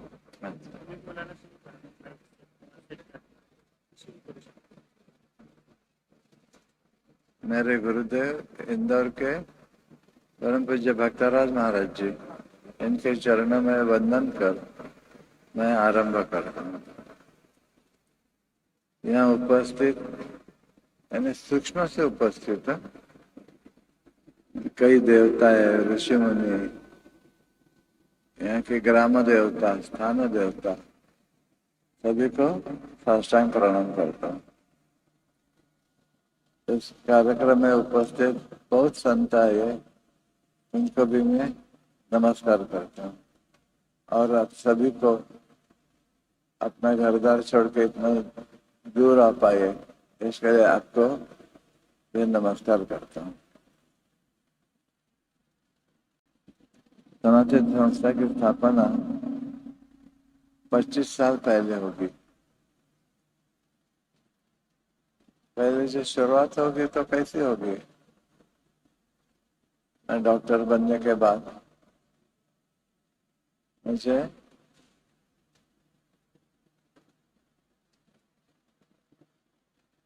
शरीर का डॉक्टर बनना था, कंसल्टेंट बनना था।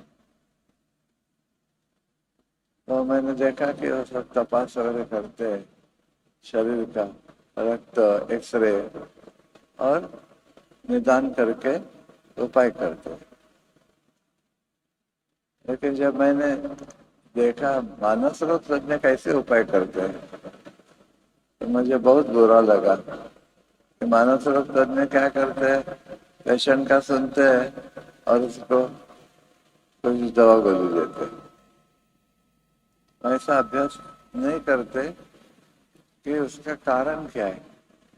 शरीर की बीमारी का कारण डॉक्टर ढूंढते हैं, एक्सरे निकालो, खांसी है तो खांसी के बारे में तपास करो, रक्त दबाव है तो क्यों होता है उसका तपास करो वगैरह। लेकिन मन को निराशा है, चिंता है, निद्रा नाश है, तो क्यों हुआ, उसका कारण क्या है, ये मानस रोग तज्ञ अभ्यास करते हैं। क्यों क्यों नहीं करते? तो उन्हें ये कभी सिखाया नहीं गया।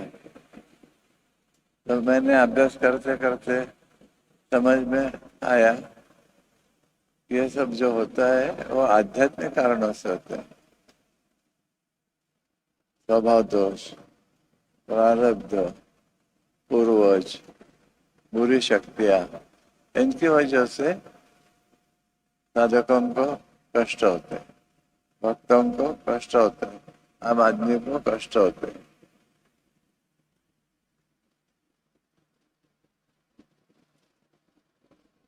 तो डायग्नोसिस तो हो गया, लेकिन उसकी ट्रीटमेंट क्या होगी?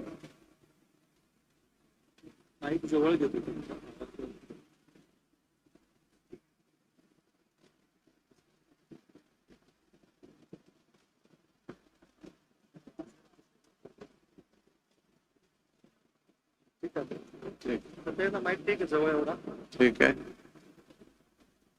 सुनाई देता है क्या?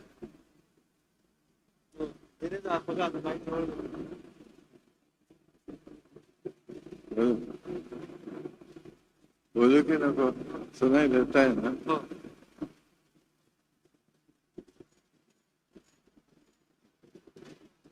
तो जैसे पता चला ये मनोविकार क्यों होता है, तो पता चला कि उनका कारण है मुझे बोलना नहीं चाहिए कि आज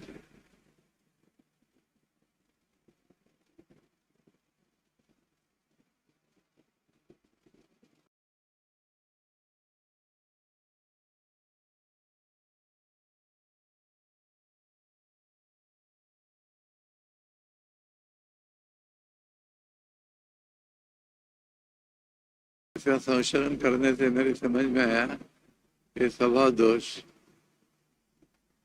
प्रारब्ध, बुरी शक्तियाँ वगैरह जो कारण है, उनकी वजह से मनोविकार होते हैं। और आधुनिक मनोविकार तज्ञ जो है, इसके बारे में कोई जानते ही नहीं है। मैंने उसके बारे में संशोधन किया और स्वभाव दोष निर्मूलन पद्धति ये ढूंढ के निकाली, जिसके मैं जब प्रैक्टिस करता था डॉक्टर के रूप में, करीब करीब 20-25 हजार पेशेंट को, रुग्णों को अच्छा हो गया, उनका स्वभाव दोष निकल गए सब। तो बाकी जो है प्रारब्ध, पूर्वजों के हाथ में और बुरी शक्तियां, उनके बारे में क्या करना? उनकी वजह से ही, प्रमुखता से बुरी शक्ति की वजह से ही ऐसे बीमारियां होती है। तो समझ में आया आगे जाके ये आध्यात्मिक स्तर का है। जो वैद्य के डॉक्टर होते हैं शरीर की बीमारी के, शारीरिक स्तर के। जो मानसिक रोग का विचार करते उन्हें तो कुछ मालूम ही नहीं होता, वो इतना ही करता है, नींद नहीं आती नींद की गोली लो, चिंता लगती है चिंता कम करने की गोली, लेकिन कारण दूर करने की कोई दवाई, उन्हें कारण मालूम ही नहीं है, तो कारण की दवा कैसे देगी? तो ये जो कारणों का पता चला, स्वभाव दोष, प्रारब्ध, अनिष्ट शक्तियाँ, उसके बारे में मैंने संशोधन चालू किया। उसके लिए साधना ही करनी पड़ी। साधना करते करते आगे गया तो मेरे समझ में आया कौन से बुरी शक्ति के लिए कौन सा नाम जप करना चाहिए, कौन से उपाय करना, आध्यात्मिक उपाय करने चाहिए।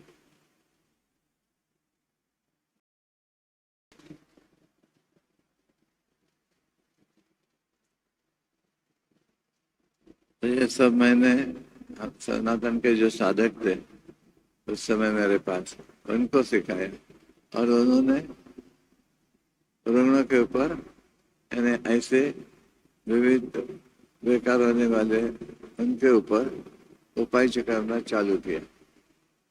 तो उपाय का शुरुआत हो गई, तो करते करते कई हजार मनोरुग्ण ठीक हो गए। डॉक्टर के इलाज से क्या होता था, चिंता होती है, चिंता थोड़ी कम होगी, नींद नहीं आती, नींद आने लगी, लेकिन उसका जो मूल कारण है वो तो वैसा ही रहता। तो दवा कली बंद की तो फिर से वही बीमारी आती थी। लेकिन ये आध्यात्म के उपाय यानी साधना, नाम जप वगैरह करो, ये करने से मूल कारण जो है उसके ऊपर उपाय हो गए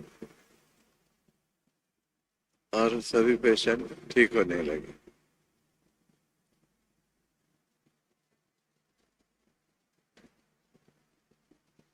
तो इससे क्या हो गया, डॉक्टरों को बोलते तो है व्यक्ति उतने प्रकृति उतने साधना मार्ग, लेकिन ये सिखाया नहीं जाता। शारीरिक बीमारी के लिए तो ठीक है, सबको एक जैसे दवा, मलेरिया हो गया, टीबी हो गया, कोई डायबिटीज है, तो उसके लिए उपाय सभी डॉक्टर एक जैसे बताएंगे, लेकिन उसका कारण क्या है, उपाय क्यों हो गया, तो उसका प्रारब्ध है क्या, अनिष्ट शक्तियों के कष्ट की वजह से होता है क्या, ये मालूम नहीं। और इसके लिए सिर्फ साधक ही ये मालूम होने के कारण उपाय कर सकते। पूर्वजों का कष्ट है तो कौन सी साधना करनी है, पूरी शक्ति आई है तो कौन सी साधना करनी है, ये सब साधक उपाय कर सके।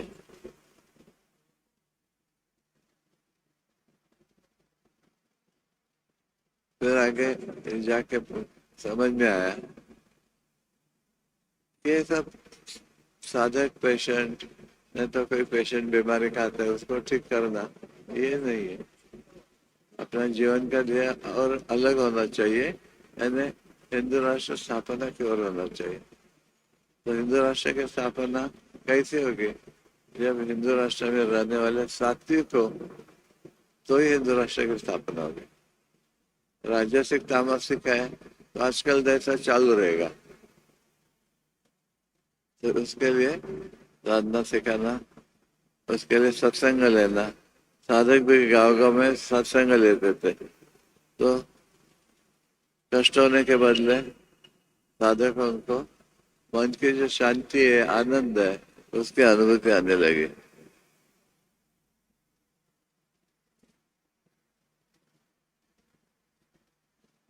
सनातन संस्था द्वारा क्या क्या गया उन्होंने अभी आपको बताया।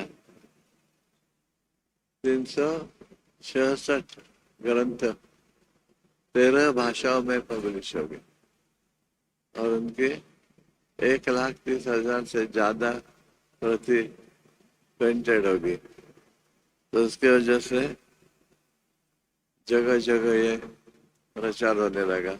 विदेश के डॉक्टर भी ये पढ़ के उन्हें भी लगने लगा कि हमें भी मालूम होना चाहिए। फिर ये तो हो गया पेशेंट को जो कष्ट है उसके बारे में, लेकिन उसका व्यक्तिमत्व कैसा होना चाहिए। हिंदू राष्ट्र में जो रहने वाले हिंदू है उनका व्यक्तिमत्व कैसा होना चाहिए, ये भी सिखाना आवश्यक है। ये बाद में समझ में। तो जो पेशेंट नहीं है उनके लिए भी सब दृष्टि से सात्विक कैसे बने ये बताना चालू किया, सिखाना चालू किया, अभ्यास वर्ग लेना चालू किया। तो ये कार्य अभी भारत के बहुत विभागों में चालू है और ज्यादा से ज्यादा लोग सात्विक होते। जब सात्विक लोगों की मेजॉरिटी हो जाएगी तो हिंदू राष्ट्र भारत में जरूर आने वाला है।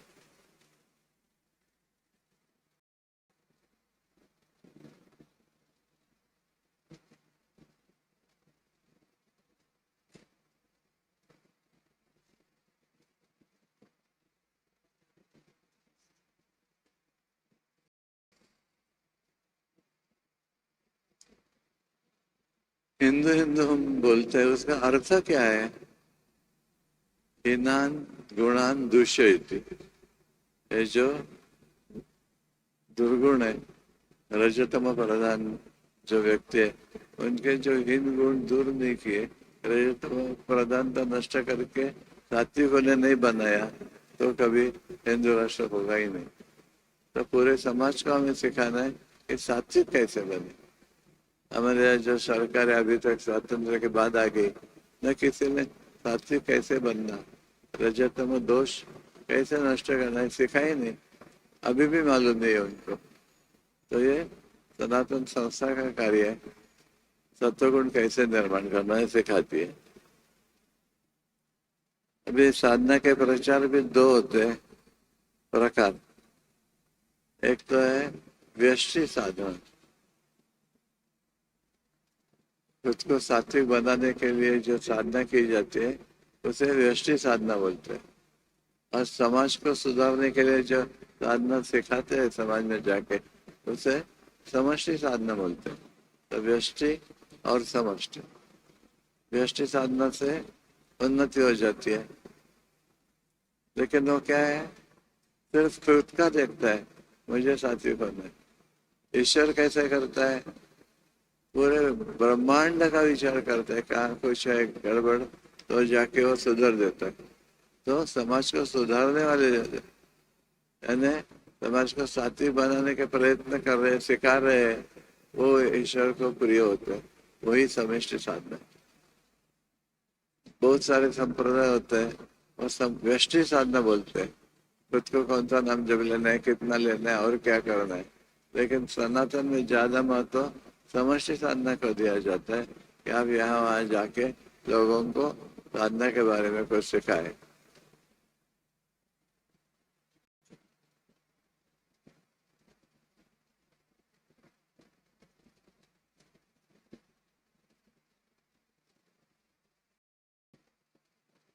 व्यष्टि और समष्टि साधना, व्यष्टि साधना का महत्व है 35%। उसमें क्या आता है, नाम जप। नाम जप तो 24 घंटे की जा सकती ऐसी साधना है। बाकी प्राणायाम, आसन वगैरह वगैरह जो उनका समय होता है, शरीर की क्षमता होनी चाहिए, लेकिन कितना भी बीमार हो तो भी वो नाम जप कर सकता है। और समष्टि साधना के लिए क्या करना है ना, दूसरों को साधना सिखाना, उसके लिए क्या करना चाहिए? सत्संग लेने चाहिए। गांव शहर के दूसरे तीसरे एरिया जो है उसमें लोगों को सिखाना चाहिए कि भाई साधना है ना, ऐसा करो। एक तुम्हारी जो कुल देवता है उसका नाम जप करो, अपने मन को कृष्ण राम कोई देवी अच्छे लगते है इसके लिए उसका नाम जप करना चाहता हूँ, ये गलत सी बात है। आपको विशिष्ट कुल में भगवान ने जन्म क्यों दिया है? उस कुल की जो कुल देवी है उसकी साधना आपको करनी है, इसके लिए जन्म दिया है। तो पहले नाम जप करना है तो कुल देव की, बाद में समष्टि साधना ने सबको सिखाना, यहाँ वहाँ जाके सत्संग लेना। उसके बाद और क्या करना है? तो सत सेवा करना। सत्संग सिखाया, सत्संग में कुछ सिखाया तो फिर बुद्धि के मन के स्तर का कार्य हो गया, शरीर से नहीं होता। इसके लिए संतों के गुरुदेव के जो आश्रम होते हैं यहाँ वहाँ, तो वहाँ जाके जो रुग्ण है वहाँ उनकी सेवा करो, तो शरीर भी अर्पण हो गया। नाम जप से मन अर्पण होता है और शारीरिक सेवा से शरीर अर्पण होता है। अध्यात्म में हमें क्या करना है? अपने पास जो कुछ है तो सभी ईश्वर को अर्पण करना। ये दो हो गए। फिर ये जो कठिन लगता है कि धन भी अर्पण करना, तन मन और धन होता है। तो धन धन धन लोग कमाने की बात करते हैं लेकिन अर्पण करने की बात नहीं करते, उनको मालूम ही नहीं होता। लेकिन जब तक हमारे पास तन मन धन उसके विचार अपने मन में है तब तक ईश्वर अपनी ओर ध्यान नहीं देता। हमारे सनातन संस्था के सैकड़ों ने हजारों साधक है जिन्होंने सब अर्पण किया है, साधना करते हैं। इसके लिए उनमें से 131 साधक संत बन गए और 1000 साधक अगले 10 साल में संत बनने वाले। कोई संप्रदाय में हम सुनते हैं क्या कि वहाँ इतने संत है, इतने संत होने जा रहे हैं? तो ये सनातन संस्था की विशेषता है और इसके लिए बहुत सारे संत सनातन को आशीर्वाद देते हैं। अभी जो हिंदू राष्ट्र की स्थापना करनी है वो समष्टि साधना ही है। यहाँ वहाँ जाके हिंदू धर्म क्या है, साधना क्या है सिखाना, समष्टि की साधना होती है।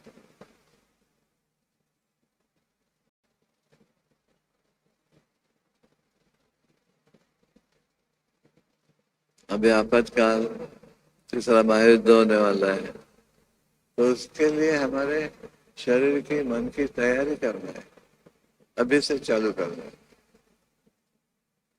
यानी यहाँ वहाँ बॉम्ब आ गए, दंगल हो गए, इसको फ्रैक्चर हो गया, तो ऐसे लोगों को कैसे मदद करना ये भी हमें आना चाहिए। यानी शरीर प्रकृति के बारे में भी आना चाहिए। मन के लिए तो 10 में नाम जब चालू करना है तो है ही, लेकिन समष्टि के लिए ये भी मालूम होना चाहिए। गांव गांव में ये सब हो जाएगा, जंगल होगी ना तो घर को जलाएंगे, पानी पीने मिलेगा नहीं, तो हमें लड़ना कैसा है ये सबको सीखना चाहिए।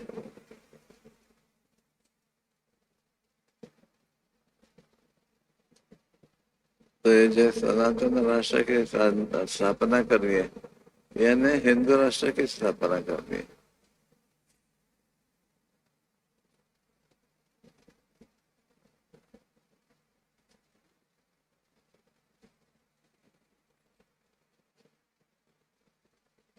ये सब कृत्य में आज से सुना ऐसा नहीं करना, कृत्य में लाने के लिए सनातन के साधक जहाँ सत्संग लेते हैं उस सत्संग में जाना चाहिए।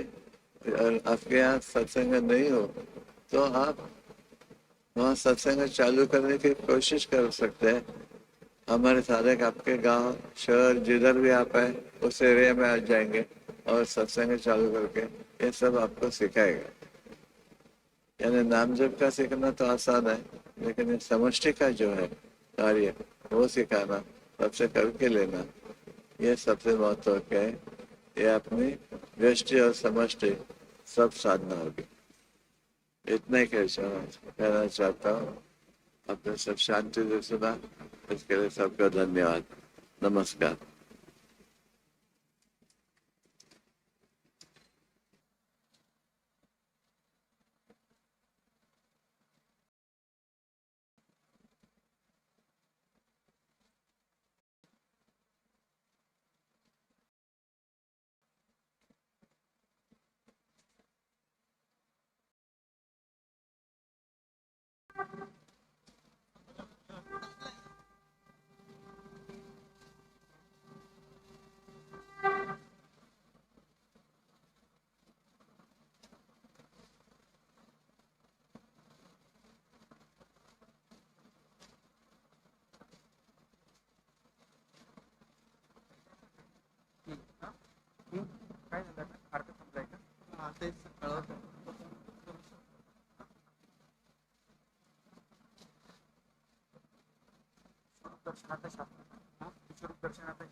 आज का यह जो दोपहर का सत्र है यह यहाँ पे समाप्त होता है।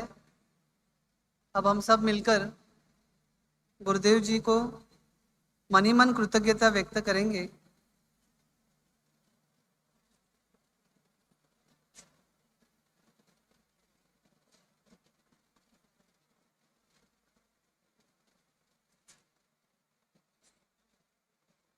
और दोपहर के पश्चात हम अगले सत्र में जुड़ेंगे।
और यह जो बीच में जो श्रीनिवास मंडप है, ऐसे तीनों मंडपों में जो साधक हैं उनसे फिर एक बार मेरा निवेदन है कि बाहर जाते समय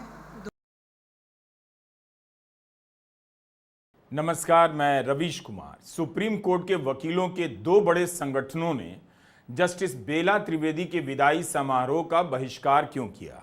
16 मई के दिन जस्टिस बेला त्रिवेदी और उनसे ठीक 3 दिन पहले यानी 13 मई को चीफ जस्टिस संजीव खन्ना का विदाई समारोह भारत में न्यायपालिका के भविष्य को लेकर अलग अलग संदेश दे रहा है। उम्मीद है इस वीडियो को आप पूरा देखेंगे और उत्तेजना की शांति के लिए नहीं बल्कि न्याय के विवेक की खातिर देखेंगे। वकीलों के संबोधन दोनों ही जजों के लिए